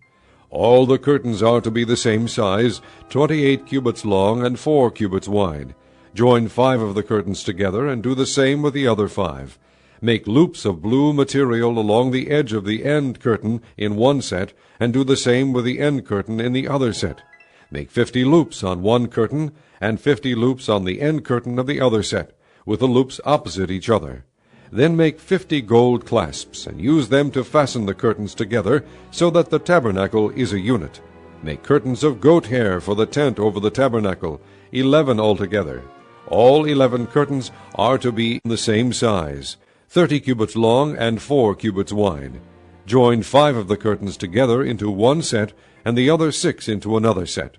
Fold the 6th curtain double at the front of the tent. Make 50 loops along the edge of the end curtain in one set, and also along the edge of the end curtain in the other set. Then make 50 bronze clasps, and put them in the loops to fasten the tent together as a unit. As for the additional length of the tent curtains, the half curtain that is left over is to hang down at the rear of the tabernacle. The tent curtains will be a cubit longer on both sides. What is left will hang over the sides of the tabernacle so as to cover it. Make for the tent a covering of ram skins dyed red, and over that a covering of hides of sea cows. Make upright frames of acacia wood for the tabernacle. Each frame is to be 10 cubits long and a cubit and a half wide, with 2 projections set parallel to each other. Make all the frames of the tabernacle in this way. Make 20 frames for the south side of the tabernacle, and make 40 silver bases to go under them, 2 bases for each frame, 1 under each projection. For the other side, the north side of the tabernacle, make 20 frames and 40 silver bases, 2 under each frame. Make 6 frames for the far end, that is, the west end of the tabernacle, and make 2 frames for the corners at the far end. At these 2 corners they must be double from the bottom all the way to the top, and fitted into a single ring. Both shall be like that. So there will be 8 frames and 16 silver bases, 2 under each frame. Also make crossbars of acacia wood, 5 for the frames on one side of the tabernacle, 5 for those on the other side, and 5 for the frames on the west at the far end of the tabernacle. The center crossbar is to extend from end to end at the middle of the frames. Overlay the frames with gold, and make gold rings to hold the crossbars. Also overlay the crossbars with gold. Set up the tabernacle according to the plan shown you on the mountain.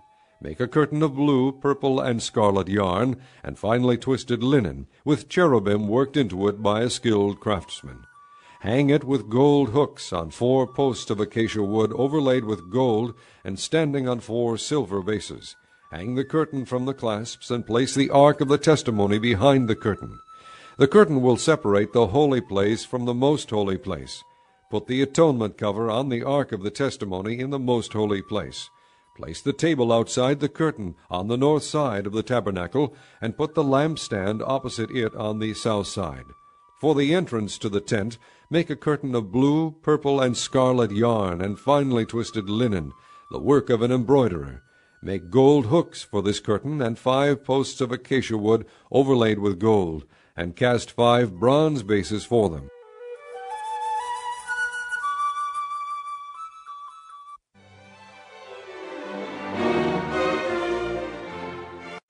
Chapter 27. Build an altar of acacia wood, 3 cubits high. It is to be square 5 cubits long and 5 cubits wide. Make a horn at each of the 4 corners, so that the horns and the altar are of one piece, and overlay the altar with bronze. Make all its utensils of bronze, its pots to remove the ashes, and its shovels, sprinkling bowls, meat forks, and fire pans. Make a grating for it, a bronze network, and make a bronze ring at each of the 4 corners of the network. Put it under the ledge of the altar so that it is halfway up the altar. Make poles of acacia wood for the altar, and overlay them with bronze. The poles are to be inserted into the ring, so they will be on 2 sides of the altar when it is carried. Make the altar hollow, out of boards. It is to be made just as you were shown on the mountain. Make a courtyard for the tabernacle. The south side shall be 100 cubits long, and is to have curtains of finely twisted linen, with 20 posts and 20 bronze bases, and with silver hooks and bands on the posts. The north side shall also be 100 cubits long, and is to have curtains with 20 posts and 20 bronze bases, and with silver hooks and bands on the posts. The west end of the courtyard shall be 50 cubits wide, and have curtains with 10 posts and 10 bases. On the east end, toward the sunrise, the courtyard shall also be 50 cubits wide. Curtains 15 cubits long are to be on one side of the entrance, with 3 posts and 3 bases, and curtains 15 cubits long are to be on the other side, with 3 posts and 3 bases. For the entrance to the courtyard, provide a curtain 20 cubits long of blue, purple, and scarlet yarn, and finely twisted linen, the work of an embroiderer, with 4 posts and 4 bases. All the posts around the courtyard are to have silver bands and hooks and bronze bases. The courtyard shall be 100 cubits long and 50 cubits wide, with curtains of finely twisted linen 5 cubits high, and with bronze bases. All the other articles used in the service of the tabernacle, whatever their function, including all the tent pegs for it and those for the courtyard, are to be of bronze. Command the Israelites to bring you clear oil of pressed olives for the light, so that the lamps may be kept burning. In the tent of meeting, outside the curtain that is in front of the testimony, Aaron and his sons are to keep the lamps burning before the Lord from evening till morning. This is to be a lasting ordinance among the Israelites for the generations to come. Chapter 28. Have Aaron your brother brought to you from among the Israelites, along with his sons Nadab and Abihu, Eleazar and Ithamar, so they may serve me as priests. Make sacred garments for your brother Aaron, to give him dignity and honor. Tell all the skilled men to whom I have given wisdom in such matters, that they are to make garments for Aaron for his consecration, so he may serve me as priest. These are the garments they are to make: a breastpiece, an ephod, a robe, a woven tunic, a turban, and a sash. They are to make these sacred garments for your brother Aaron and his sons, so they may serve me as priests. Have them use gold and blue, purple, and scarlet yarn, and fine linen. Make the ephod of gold, and of blue, purple, and scarlet yarn, and of finely twisted linen, the work of a skilled craftsman. It is to have 2 shoulder pieces attached to 2 of its corners, so it can be fastened. Its skillfully woven waistband is to be like it, of 1 piece with the ephod, and made with gold, and with blue, purple, and scarlet yarn, and with finely twisted linen. Take 2 onyx stones, and engrave on them the names of the sons of Israel in the order of their birth, 6 names on 1 stone, and the remaining 6 on the other. Engrave the names of the sons of Israel on the 2 stones the way a gem cutter engraves a seal. Then mount the stones in gold filigree settings, and fasten them on the shoulder pieces of the ephod as memorial stones for the sons of Israel. Aaron is to bear the names on his shoulders as a memorial before the Lord. Make gold filigree settings, and 2 braided chains of pure gold, like a rope, and attach the chains to the settings. Fashion a breastpiece for making decisions, the work of a skilled craftsman. Make it like the ephod, of gold and of blue, purple, and scarlet yarn, and of finely twisted linen. It is to be square, a span long and a span wide, and folded double. Then mount 4 rows of precious stones on it. In the first row there shall be a ruby, a topaz, and a beryl. In the second row a turquoise, a sapphire, and an emerald. In the third row a jacinth, an agate, and an amethyst. In the fourth row a chrysolite, an onyx, and a jasper. Mount them in gold filigree settings. There are to be 12 stones, 1 for each of the names of the sons of Israel, each engraved like a seal with the name of one of the 12 tribes. For the breastpiece make braided chains of pure gold, like a rope. Make 2 gold rings for it, and fasten them to 2 corners of the breastpiece. Fasten the 2 gold chains to the rings at the corners of the breastpiece, and the other ends of the chains to the 2 settings, attaching them to the shoulder pieces of the ephod at the front. Make 2 gold rings, and attach them to the other 2 corners of the breastpiece on the inside edge next to the ephod. Make 2 more gold rings, and attach them to the bottom of the shoulder pieces on the front of the ephod, close to the seam just above the waistband of the ephod. The rings of the breastpiece are to be tied to the rings of the ephod with blue cord connecting it to the waistband, so that the breastpiece will not swing out from the ephod. Whenever Aaron enters the holy place, he will bear the names of the sons of Israel over his heart on the breastpiece of decision as a continuing memorial before the Lord. Also put the Urim and the Thummim in the breastpiece, so they may be over Aaron's heart whenever he enters the presence of the Lord. Thus Aaron will always bear the means of making decisions for the Israelites over his heart before the Lord. Make the robe of the ephod entirely of blue cloth, with an opening for the head in its center. There shall be a woven edge like a collar around this opening, so that it will not tear. Make pomegranates of blue, purple, and scarlet yarn around the hem of the robe, with gold bells between them. The gold bells and the pomegranates are to alternate around the hem of the robe. Aaron must wear it when he ministers. The sound of the bells will be heard when he enters the holy place before the Lord, and when he comes out, so that he will not die. Make a plate of pure gold, and engrave on it, as on a seal, Holy to the Lord. Fasten a blue cord to it to attach it to the turban. It is to be on the front of the turban. It will be on Aaron's forehead, and he will bear the guilt involved in the sacred gifts the Israelites consecrate, whatever their gifts may be. It will be on Aaron's forehead continually, so that they will be acceptable to the Lord. Weave the tunic of fine linen, and make the turban of fine linen. The sash is to be the work of an embroiderer. Make tunics, sashes, and headbands for Aaron's sons, to give them dignity and honor. After you put these clothes on your brother Aaron and his sons, anoint and ordain them. Consecrate them, so they may serve me as priests. Make linen undergarments as a covering for the body, reaching from the waist to the thigh. Aaron and his sons must wear them whenever they enter the tent of meeting or approach the altar to minister in the holy place, so that they will not incur guilt and die. This is to be a lasting ordinance for Aaron and his descendants. Chapter 29. This is what you are to do to consecrate them, so they may serve me as priests. Take a young bull and 2 rams without defect, and from fine wheat flour without yeast make bread, and cakes mixed with oil, and wafers spread with oil. Put them in a basket, and present them in it, along with the bull and the 2 rams. Then bring Aaron and his sons to the entrance to the tent of meeting, and wash them with water. Take the garments, and dress Aaron with the tunic, the robe of the ephod itself, and the breastpiece. Fasten the ephod on him by its skillfully woven waistband. Put the turban on his head, and attach the sacred diadem to the turban. Take the anointing oil, and anoint him by pouring it on his head. Bring his sons, and dress them in tunics, and put headbands on them. Then tie sashes on Aaron and his sons. The priesthood is theirs by a lasting ordinance. In this way you shall ordain Aaron and his sons. Bring the bull to the front of the tent of meeting, and Aaron and his sons shall lay their hands on its head. Slaughter it in the Lord's presence at the entrance to the tent of meeting. Take some of the bull's blood, and put it on the horns of the altar with your finger, and pour out the rest of it at the base of the altar. Then take all the fat around the inner parts, the covering of the liver, and both kidneys with the fat on them, and burn them on the altar. But burn the bull's flesh and its hide and its offal outside the camp. It is a sin offering. Take one of the rams, and Aaron and his sons shall lay their hands on its head. Slaughter it, and take the blood and sprinkle it against the altar on all sides.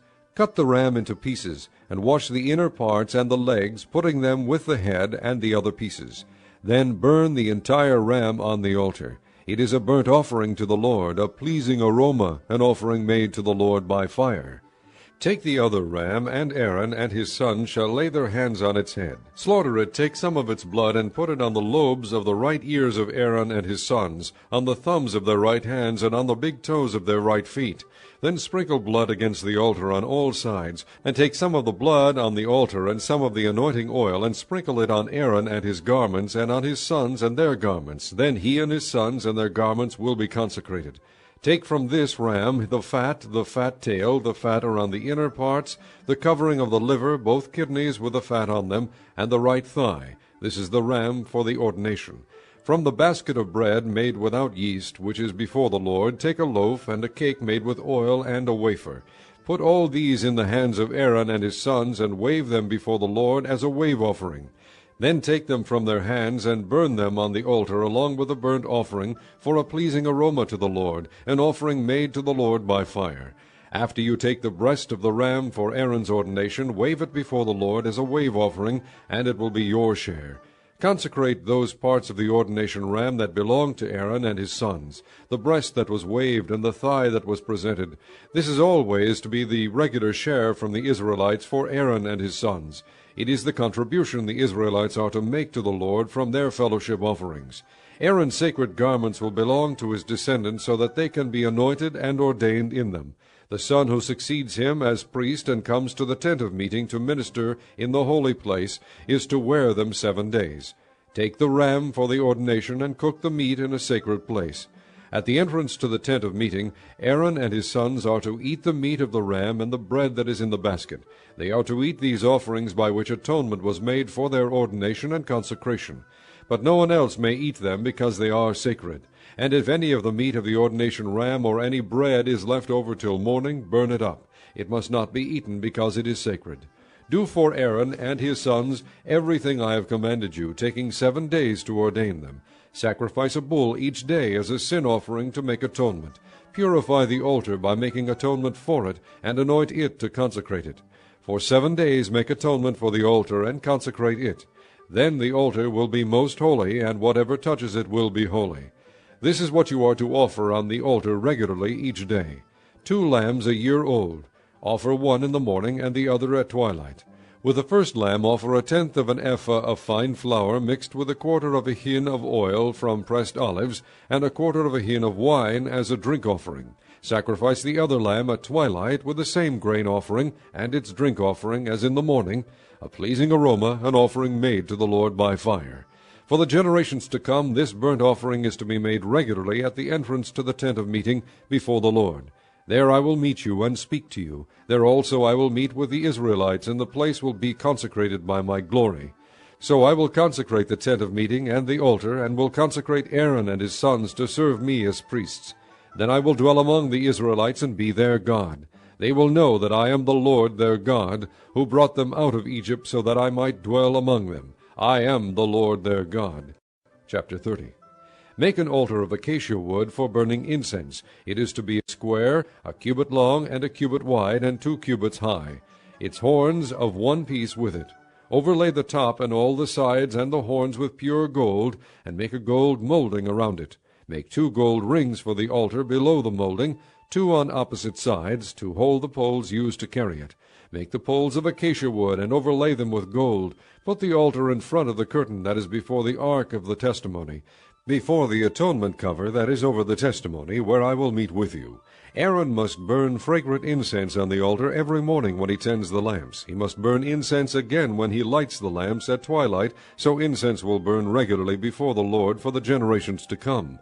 Do not offer on this altar any other incense, or any burnt offering or grain offering, and do not pour a drink offering on it.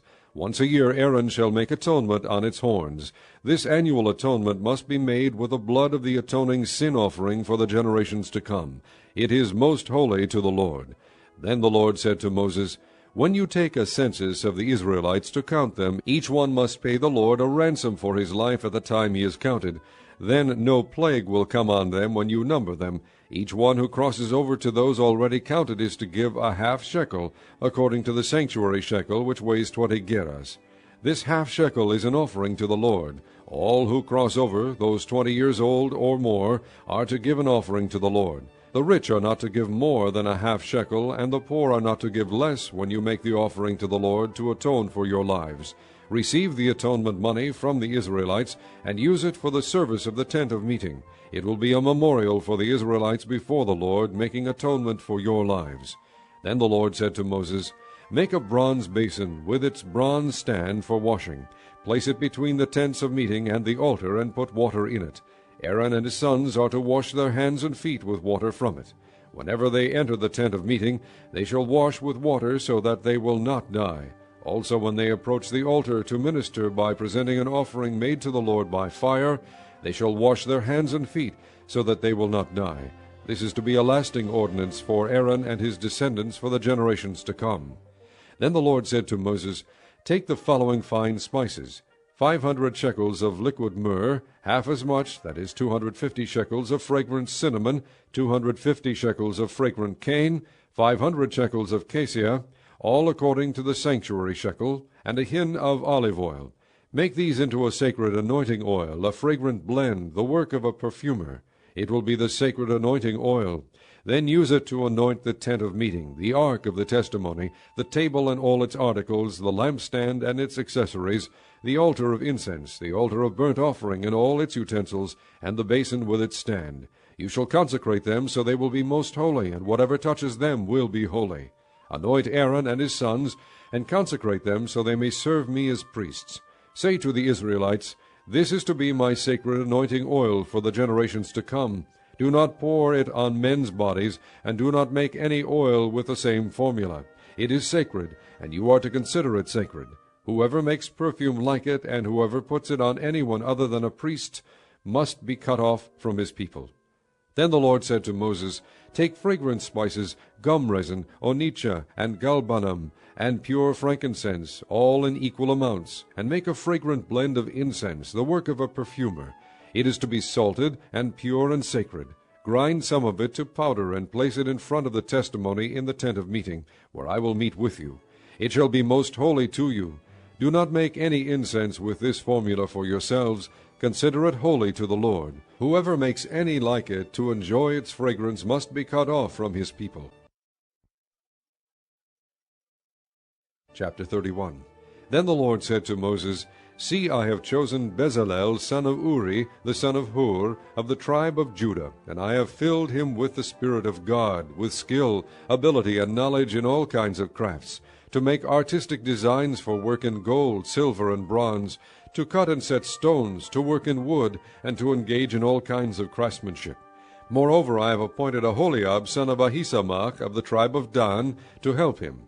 Also I have given skill to all the craftsmen to make everything I have commanded you, the tent of meeting, the ark of the testimony with the atonement cover on it, and all the other furnishings of the tent, the table and its articles, the pure gold lampstand and all its accessories, the altar of incense, the altar of burnt offering and all its utensils, the basin with its stand, and also the woven garments, both the sacred garments for Aaron the priest, and the garments for his sons when they serve as priests, and the anointing oil and fragrant incense for the holy place.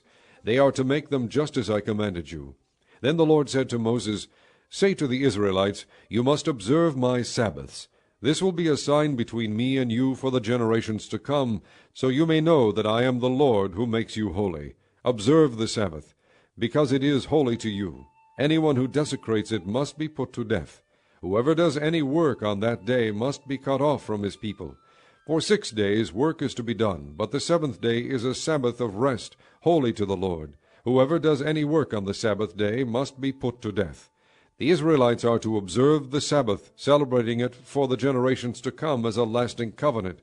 It will be a sign between me and the Israelites forever. For in 6 days the Lord made the heavens and the earth, and on the seventh day he abstained from work and rested. When the Lord finished speaking to Moses on Mount Sinai, he gave him the 2 tablets of the testimony, the tablets of stone inscribed by the finger of God. Chapter 32. When the people saw that Moses was so long in coming down from the mountain, they gathered around Aaron and said, Come, make us gods. Who will go before us? As for this fellow Moses, who brought us up out of Egypt, we don't know what has happened to him. Aaron answered them, Take off the gold earrings that your wives, your sons, and your daughters are wearing, and bring them to me. So all the people took off their earrings and brought them to Aaron.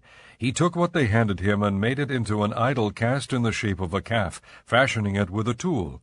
Then they said, These are your gods, O Israel, who brought you up out of Egypt. When Aaron saw this, he built an altar in front of the calf and announced, Tomorrow there will be a festival to the Lord.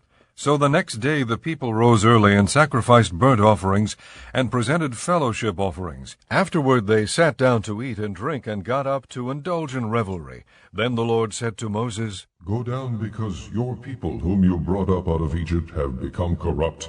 They have been quick to turn away from what I commanded them, and have made themselves an idol cast in the shape of a calf. They have bowed down to it, and sacrificed to it, and have said, These are your gods, O Israel, who brought you up out of Egypt. I have seen these people. The Lord said to Moses, And they are a stiff-necked people. Now leave me alone, so that my anger may burn against them, and that I may destroy them. Then I will make you into a great nation. But Moses sought the favor of the Lord his God. O Lord, he said, why should your anger burn against your people whom you brought out of Egypt with great power and a mighty hand? Why should the Egyptians say it was with evil intent that he brought them out, to kill them in the mountains, and to wipe them off the face of the earth? Turn from your fierce anger. Relent, and do not bring disaster on your people. Remember your servants Abraham, Isaac, and Israel, to whom you swore by your own self, I will make your descendants as numerous as the stars in the sky. And I will give your descendants all this land I promised them, and it will be their inheritance forever. Then the Lord relented and did not bring on his people the disaster he had threatened. Moses turned and went down the mountain with the 2 tablets of the testimony in his hands. They were inscribed on both sides, front and back. The tablets were the work of God. The writing was the writing of God, engraved on the tablets. When Joshua heard the noise of the people shouting, he said to Moses, "There is the sound of war in the camp." Moses replied, It is not the sound of victory. It is not the sound of defeat. It is the sound of singing that I hear. When Moses approached the camp and saw the calf and the dancing, his anger burned, and he threw the tablets out of his hands, breaking them to pieces at the foot of the mountain. And he took the calf they had made and burned it in the fire. Then he ground it to powder, scattered it on the water, and made the Israelites drink it. He said to Aaron, What did these people do to you, that you led them into such great sin? Do not be angry, my lord. Aaron answered, You know how prone these people are to evil. They said to me, Make us gods who will go before us. As for this fellow Moses who brought us up out of Egypt, we don't know what has happened to him. So I told them, Whoever has any gold jewelry, take it off. Then they gave me the gold, and I threw it into the fire, and out came this calf. Moses saw that the people were running wild, and that Aaron had let them get out of control, and so become a laughingstock to their enemies. So he stood at the entrance to the camp and said, Whoever is for the Lord, come to me. And all the Levites rallied to him. Then he said to them, This is what the Lord, the God of Israel, says. Each man strap a sword to his side, go back and forth through the camp from one end to the other, each killing his brother and friend and neighbor. The Levites did as Moses commanded, and that day about 3,000 of the people died. Then Moses said, You have been set apart to the Lord today, for you were against your own sons and brothers, and he has blessed you this day. The next day Moses said to the people, You have committed a great sin. But now I will go up to the Lord. Perhaps I can make atonement for your sin. So Moses went back to the Lord and said, Oh, what a great sin these people have committed. They have made themselves gods of gold. But now please forgive their sin. But if not, then let me blot out the book you have written. The Lord replied to Moses, Whoever has sinned against me I will blot out of my book. Now go, lead the people to the place I spoke of, and my angel will go before you. However, when the time comes for me to punish, I will punish them for their sin. And the Lord struck the people with a plague because of what they did with the calf Aaron had made.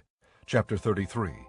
Then the Lord said to Moses, Leave this place, you and the people you brought up out of Egypt, and go up to the land I promised on oath to Abraham, Isaac, and Jacob, saying, I will give it to your descendants. I will send an angel before you and drive out the Canaanites, Amorites, Hittites, Perizzites, Hivites, and Jebusites. Go up to the land flowing with milk and honey. But I will not go with you, because you are a stiff-necked people, and I might destroy you on the way. When the people heard these distressing words, they began to mourn, and no one put on any ornaments. For the Lord had said to Moses, Tell the Israelites, you are a stiff-necked people. If I were to go with you even for a moment, I might destroy you. Now take off your ornaments, and I will decide what to do with you. So the Israelites stripped off their ornaments at Mount Horeb. Now Moses used to take a tent and pitch it outside the camp some distance away, calling it the tent of meeting. Anyone inquiring of the Lord would go to the tent of meeting outside the camp.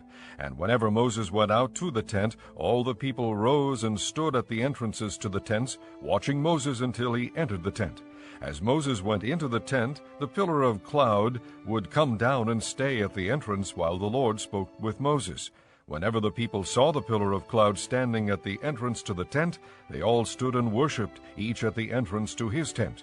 The Lord would speak to Moses face to face, as a man speaks with his friend. Then Moses would return to the camp, but his young aide Joshua, son of Nun, did not leave the tent. Moses said to the Lord, You have been telling me, lead these people, but you have not let me know whom you will send with me. You have said, I know you by name, and you have found favor with me. If you are pleased with me, teach me your ways so I may know you and continue to find favor with you. Remember that this nation is your people. The Lord replied, My presence will go with you, and I will give you rest. Then Moses said to him, If your presence does not go with us, do not send us up from here. How will anyone know that you are pleased with me and with your people unless you go with us? What else will distinguish me and your people from all the other people on the face of the earth? And the Lord said to Moses, I will do the very thing you have asked, because I am pleased with you, and I know you by name. Then Moses said, Now, show me your glory.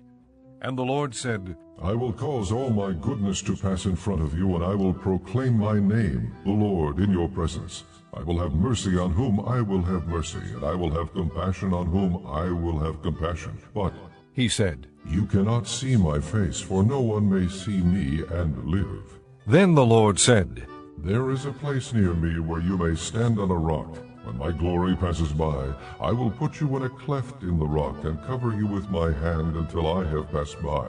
Then I will remove my hand, and you will see my back, but my face must not be seen. Chapter 34. The Lord said to Moses, Chisel out 2 stone tablets like the first ones, and I will write on them the words that were on the first tablets which you broke. Be ready in the morning, and then come up on Mount Sinai. Present yourself to me there on top of the mountain. No one is to come with you or be seen anywhere on the mountain. Not even the flocks and herds may graze in front of the mountain. So Moses chiseled out 2 stone tablets like the first ones, and went up Mount Sinai early in the morning, as the Lord had commanded him. And he carried the 2 stone tablets in his hands. Then the Lord came down in the cloud and stood there with him and proclaimed his name, the Lord. And he passed in front of Moses, proclaiming, The Lord, the compassionate and gracious God, slow to anger, abounding in love and faithfulness, maintaining love to thousands, and forgiving wickedness, rebellion, and sin. Yet he does not leave the guilty unpunished. He punishes the children and their children for the sin of the fathers to the 3rd and 4th generation. Moses bowed to the ground at once and worshipped. O Lord, if I have found favor in your eyes, he said, then let the Lord go with us. Although this is a stiff-necked people, forgive our wickedness and our sin, and take us as your inheritance. Then the Lord said, I am making a covenant with you. Before all your people I will do wonders never before done in any nation in all the world. The people you live among will see how awesome is the work that I, the Lord, will do for you. Obey what I command you today. I will drive out before you the Amorites, Canaanites, Hittites, Perizzites, Hivites, and Jebusites. Be careful not to make a treaty with those who live in the land where you are going, or they will be a snare among you. Bring down their altars. Smash their sacred stones and cut down their Asherah poles. Do not worship any other god, for the Lord, whose name is jealous, is a jealous God. Be careful not to make a treaty with those who live in the land, for when they prostitute themselves to their gods and sacrifice to them, they will invite you, and you will eat their sacrifices. And when you choose some of their daughters as wives for your sons, and those daughters prostitute themselves to their gods, they will lead your sons to do the same. Do not make cast idols. Celebrate the Feast of Unleavened Bread. For 7 days eat bread made without yeast, as I commanded you. Do this at the appointed time in the month of Abib, for in that month you came out of Egypt. The first offspring of every womb belongs to me, including all the firstborn males of your livestock, whether from herd or flock. Redeem the firstborn donkey with a lamb, but if you do not redeem it, break its neck. Redeem all your firstborn sons. No one is to appear before me empty-handed. 6 days you shall labor, but on the 7th day you shall rest. Even during the plowing season and harvest you must rest. Celebrate the Feast of Weeks with the first fruits of the wheat harvest, and the Feast of Ingathering at the turn of the year. 3 times a year all your men are to appear before the sovereign Lord, the God of Israel. I will drive out nations before you and enlarge your territory, and no one will covet your land when you go up 3 times each year to appear before the Lord your God. Do not offer the blood of a sacrifice to me along with anything containing yeast, and do not lay any of the sacrifice from the Passover feast remain until morning. Bring the best of the first fruits of your soil to the house of the Lord your God. Do not cook a young goat in its mother's milk. Then the Lord said to Moses, Write down these words, for in accordance with these words I have made a covenant with you and with Israel. Moses was there with the Lord 40 days and 40 nights without eating bread or drinking water, and he wrote on the tablets the words of the covenant, the 10 Commandments. When Moses came down from Mount Sinai with the 2 tablets of the testimony in his hands, he was not aware that his face was radiant because he had spoken with the Lord. When Aaron and all the Israelites saw Moses, his face was radiant, and they were afraid to come near him. But Moses called to them. So Aaron and all the leaders of the community came back to him, and he spoke to them. Afterward all the Israelites came near him, and he gave them all the commands the Lord had given him on Mount Sinai. When Moses finished speaking to them, he put a veil over his face. But whenever he entered the Lord's presence to speak with him, he removed the veil until he came out. And when he came out and told the Israelites what he had been commanded, they saw that his face was radiant. Then Moses would put the veil back over his face until he went in to speak with the Lord. Chapter 35. Moses assembled the whole Israelite community and said to them, "These are the things the Lord has commanded you to do. For 6 days work is to be done. But the 7th day shall be your holy day, a Sabbath of rest to the Lord. Whoever does any work on it must be put to death. Do not light a fire in any of your dwellings on the Sabbath day." Moses said to the whole Israelite community, "This is what the Lord has commanded. From what you have, take an offering for the Lord.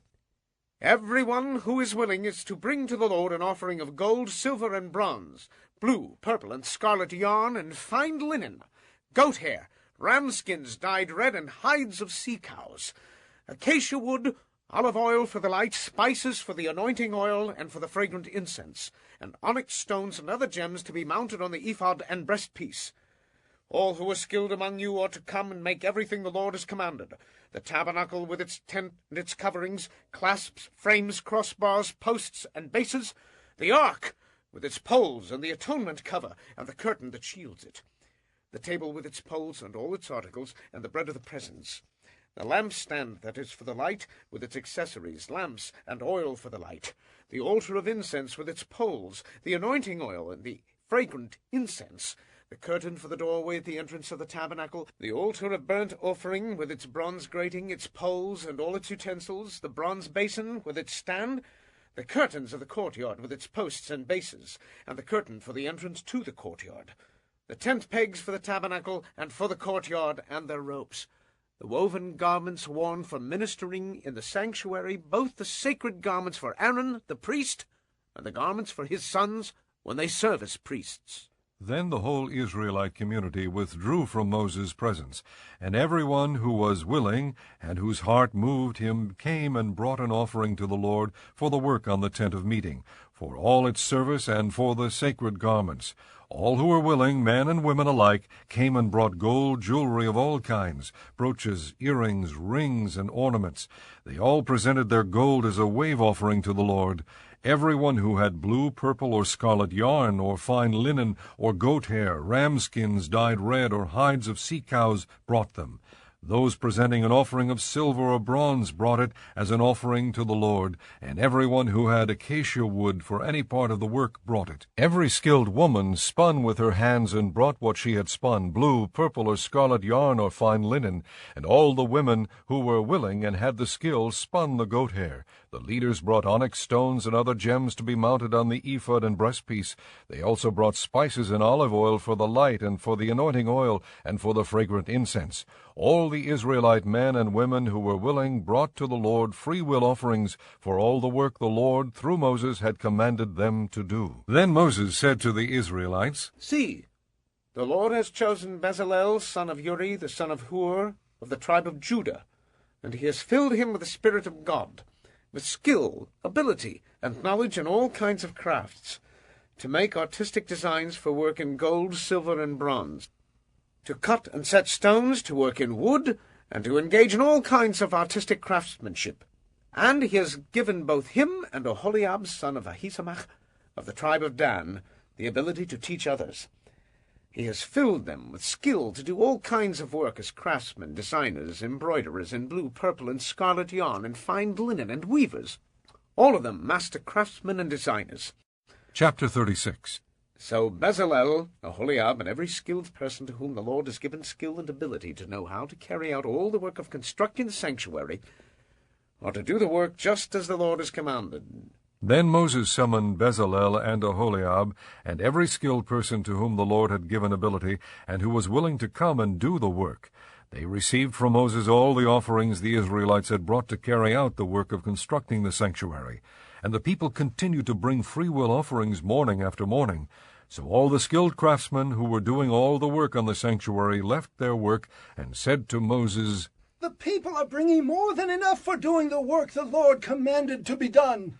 Then Moses gave an order, and they sent this word throughout the camp: "No man or woman is to make anything else as an offering for the sanctuary." And so the people were restrained from bringing more, because what they already had was more than enough to do all the work.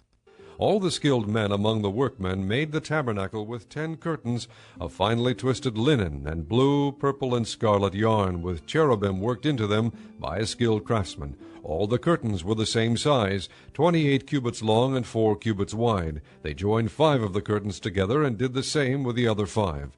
Then they made loops of blue material along the edge of the end curtain in one set, and the same was done with the end curtain in the other set. They also made 50 loops on one curtain, and 50 loops on the end curtain of the other set, with the loops opposite each other. Then they made 50 gold clasps, and used them to fasten the 2 sets of curtains together, so that the tabernacle was a unit. They made curtains of goat hair for the tent over the tabernacle, 11 altogether. All 11 curtains were the same size, 30 cubits long and 4 cubits wide. They joined 5 of the curtains into one set, and the other 6 into another set. Then they made 50 loops along the edge of the end curtain in one set, and also along the edge of the end curtain in the other set. They made 50 bronze clasps to fasten the tent together as a unit. Then they made for the tent a covering of ram skins dyed red, and over that a covering of hides of sea cows. They made upright frames of acacia wood for the tabernacle. Each frame was 10 cubits long and a cubit and a half wide, with 2 projections set parallel to each other. They made all the frames of the tabernacle in this way. They made 20 frames for the south side of the tabernacle, and made 40 silver bases to go under them, 2 bases for each frame, 1 under each projection. For the other side, the north side of the tabernacle, they made 20 frames and 40 silver bases, 2 under each frame. They made 6 frames for the far end, that is, the west end of the tabernacle, and 2 frames were made for the corners of the tabernacle at the far end. At these 2 corners the frames were double from the bottom all the way to the top, and fitted into a single ring. Both were made alike. So there were 8 frames and 16 silver bases, 2 under each frame. They also made crossbars of acacia wood, 5 for the frames on one side of the tabernacle, 5 for those on the other side, and 5 for the frames on the west at the far end of the tabernacle. They made the center crossbar so that it extended from end to end at the middle of the frames. They overlaid the frames with gold and made gold rings to hold the crossbars. They also overlaid the crossbars with gold. They made the curtain of blue, purple, and scarlet yarn and finely twisted linen, with cherubim worked into it by a skilled craftsman. They made 4 posts of acacia wood for it, and overlaid them with gold. They made gold hooks for them, and cast there 4 silver bases. For the entrance to the tent they made a curtain of blue, purple, and scarlet yarn and finely twisted linen, the work of an embroiderer. And they made 5 posts with hooks for them. They overlaid the tops of the posts and their bands with gold, and made their 5 bases of bronze. Chapter 37. Bezalel made the ark of acacia wood, 2.5 cubits long, a cubit and a half wide, and a cubit and a half high. He overlaid it with pure gold, both inside and out, and made a gold molding around it. He cast 4 gold rings for it, and fastened them to its 4 feet, with 2 rings on one side and 2 rings on the other. Then he made poles of acacia wood, and overlaid them with gold. And he inserted the poles into the rings on the sides of the ark to carry it. He made the atonement cover of pure gold, 2.5 cubits long and a cubit and a half wide. Then he made 2 cherubim out of hammered gold at the ends of the cover. He made 1 cherub on one end and the second cherub on the other. At the 2 ends he made them of one piece with the cover. The cherubim had their wings spread upward, overshadowing the cover with them. The cherubim faced each other, looking toward the cover. They made the table of acacia wood, 2 cubits long, a cubit wide, and a cubit and a half high. Then they overlaid it with pure gold, and made a gold molding around it. They also made around it a rim a handbreadth wide, and put a gold molding on the rim. They cast 4 gold rings for the table and fastened them to the 4 corners where the 4 legs were. The rings were put close to the rim to hold the poles used in carrying the table. The poles for carrying the table were made of acacia wood and were overlaid with gold. And they made from pure gold the articles for the table, its plates and dishes and bowls, and its pitchers for the pouring out of drink offerings. They made the lampstand of pure gold and hammered it out, base and shaft. Its flower-like cups, buds, and blossoms were of one piece with it. 6 branches extended from the sides of the lampstand, 3 on one side and 3 on the other. 3 cups shaped like almond flowers with buds and blossoms were on one branch, 3 on the next branch, and the same for all 6 branches extending from the lampstand. And on the lampstand were 4 cups shaped like almond flowers with buds and blossoms. 1 bud was under the first pair of branches extending from the lampstand, a 2nd bud under the 2nd pair, and a 3rd bud under the 3rd pair, 6 branches in all. The buds and the branches were all of one piece with the lampstand hammered out of pure gold. They made its 7 lamps, as well as its wick trimmers and trays of pure gold. They made the lampstand and all its accessories from 1 talent of pure gold. They made the altar of incense out of acacia wood. It was square, a cubit long and a cubit wide, and 2 cubits high, its horns of one piece with it. They overlaid the top and all the sides and the horns with pure gold, and made a gold molding around it. They made 2 gold rings below the molding, 2 on opposite sides, to hold the poles used to carry it. They made the poles of acacia wood and overlaid them with gold. They also made the sacred anointing oil and the pure fragrant incense, the work of a perfumer. Chapter 38. They built the altar of burnt offering of acacia wood, 3 cubits high. It was square, 5 cubits long and 5 cubits wide. They made a horn at each of the 4 corners, so that the horns and the altar were of one piece. And they overlaid the altar with bronze. They made all its utensils of bronze, its pots, shovels, sprinkling bowls, meat forks, and fire pans. They made a grating for the altar, a bronze network to be under its ledge, halfway up the altar. They cast bronze rings to hold the poles for the 4 corners of the bronze grating. They made the poles of acacia wood, and overlaid them with bronze. They inserted the poles into the rings so they would be on the sides of the altar for carrying it. They made it hollow out of boards. They made the bronze basin and its bronze stand from the mirrors of the women who served at the entrance to the tent of meeting. Next they made the courtyard. The south side was 100 cubits long, and had curtains of finely twisted linen, with 20 posts and 20 bronze bases, and with silver hooks and bands on the posts. The north side was also 100 cubits long, and had 20 posts and 20 bronze bases, with silver hooks and bands on the posts. The west end was 50 cubits wide, and had curtains, with 10 posts and 10 bases, with silver hooks and bands on the posts. The east end toward the sunrise was also 50 cubits wide. Curtains 15 cubits long were on one side of the entrance, with 3 posts and 3 bases, and curtains 15 cubits long were on the other side of the entrance to the courtyard, with 3 posts and 3 bases. All the curtains around the courtyard were of finely twisted linen. The bases for the posts were bronze. The hooks and bands on the posts were silver, and their tops were overlaid with silver, so all the posts of the courtyard had silver bands. The curtain for the entrance to the courtyard was of blue, purple, and scarlet yarn and finely twisted linen, the work of an embroiderer. It was 20 cubits long, and like the curtains of the courtyard, 5 cubits high, with 4 posts and 4 bronze bases. Their hooks and bands were silver, and their tops were overlaid with silver. All the tent pegs of the tabernacle and of the surrounding courtyard were bronze. These are the amounts of the materials used for the tabernacle of the testimony, which were recorded at Moses' command by the Levites under the direction of Ithamar son of Aaron the priest. Bezalel son of Uri, the son of Hur, of the tribe of Judah, made everything the Lord commanded Moses. With him was Aholiab son of Ahisamach, of the tribe of Dan, a craftsman and designer, and an embroiderer in blue, purple, and scarlet yarn and fine linen. The total amount of the gold from the wave offering used for all the work on the sanctuary was 29 talents and 730 shekels, according to the sanctuary shekel. The silver obtained from those of the community who were counted in the census was 100 talents and 1,775 shekels, according to the sanctuary shekel, 1 bekah per person, that is, half a shekel, according to the sanctuary shekel, from everyone who had crossed over to those counted, 20 years old or more, a total of 603,550 men. The 100 talents of silver were used to cast the bases for the sanctuary and for the curtain, 100 bases from the 100 talents, 1 talent for each base. They used the 1,775 shekels to make the hooks for the posts, to overlay the tops of the posts, and to make their bands. The bronze from the wave offering was 70 talents and 2,400 shekels. They used it to make the basis for the entrance to the tent of meeting, the bronze altar with its bronze grating and all its utensils, the basis for the surrounding courtyard and those for its entrance, and all the tent pegs for the tabernacle and those for the surrounding courtyard. Chapter 39. From the blue, purple, and scarlet yarn they made woven garments for ministering in the sanctuary. They also made sacred garments for Aaron, as the Lord commanded Moses.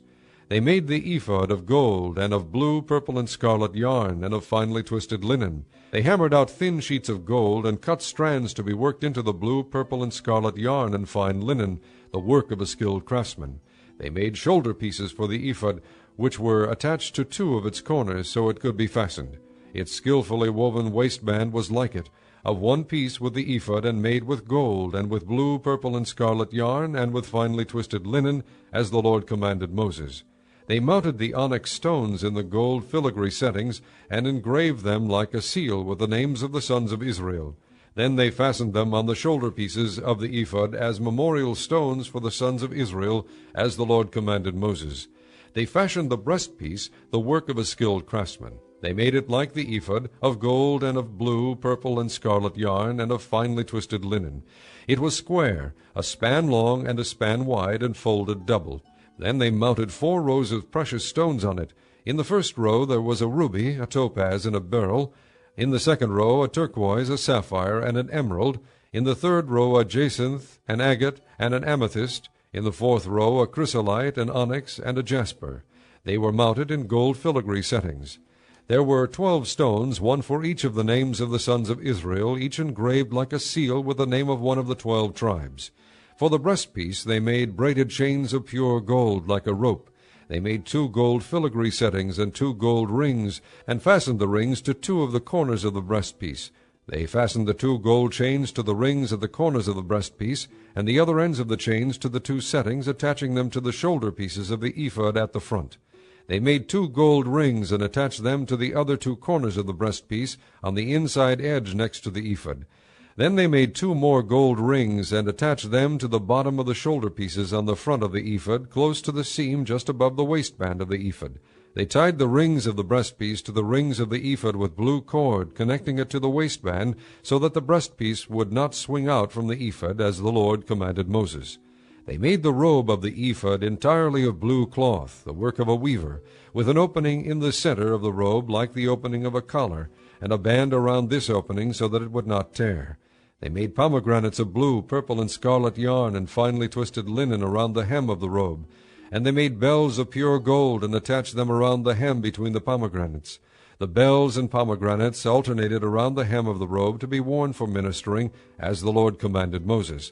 For Aaron and his sons they made tunics of fine linen, the work of a weaver, and the turban of fine linen, the linen headbands, and the undergarments of finely twisted linen. The sash was of finely twisted linen, and blue, purple, and scarlet yarn, the work of an embroiderer, as the Lord commanded Moses. They made the plate, the sacred diadem, out of pure gold, and engraved on it, like an inscription on a seal, Holy to the Lord. Then they fastened a blue cord to it to attach it to the turban, as the Lord commanded Moses. So all the work on the tabernacle, the tent of meeting, was completed. The Israelites did everything just as the Lord commanded Moses. Then they brought the tabernacle to Moses, the tent and all its furnishings, its clasps, frames, crossbars, posts, and bases, the covering of ram skins dyed red, the covering of hides of sea cows, and the shielding curtain, the ark of the testimony with its poles, and the atonement cover, the table with all its articles, and the bread of the presence, the pure gold lampstand with its row of lamps and all its accessories, and the oil for the light, the gold altar, the anointing oil, the fragrant incense, and the curtain for the entrance to the tent, the bronze altar with its bronze grating, its poles and all its utensils, the basin with its stand, the curtains of the courtyard with its posts and bases, and the curtain for the entrance to the courtyard, the ropes and tent pegs for the courtyard, all the furnishings for the tabernacle, the tent of meeting, and the woven garments worn for ministering in the sanctuary, both the sacred garments for Aaron the priest and the garments for his sons when serving as priests. The Israelites had done all the work just as the Lord had commanded Moses. Moses inspected the work and saw that they had done it just as the Lord had commanded. So Moses blessed them. Chapter 40. Then the Lord said to Moses, Set up the tabernacle, the tent of meeting, on the first day of the first month. Place the ark of the testimony in it, and shield the ark with a curtain. Bring in the table, and set out what belongs on it. Then bring in the lampstand, and set up its lamps. Place the gold altar of incense in front of the ark of the testimony, and put the curtain at the entrance to the tabernacle. Place the altar of burnt offering in front of the entrance to the tabernacle, the tent of meeting. Place the basin between the tent of meeting and the altar, and put water in it. Set up the courtyard around it, and put the curtain at the entrance to the courtyard. Take the anointing oil, and anoint the tabernacle and everything in it. Consecrate it and all its furnishings, and it will be holy. Then anoint the altar of burnt offering and all its utensils. Consecrate the altar, and it will be most holy.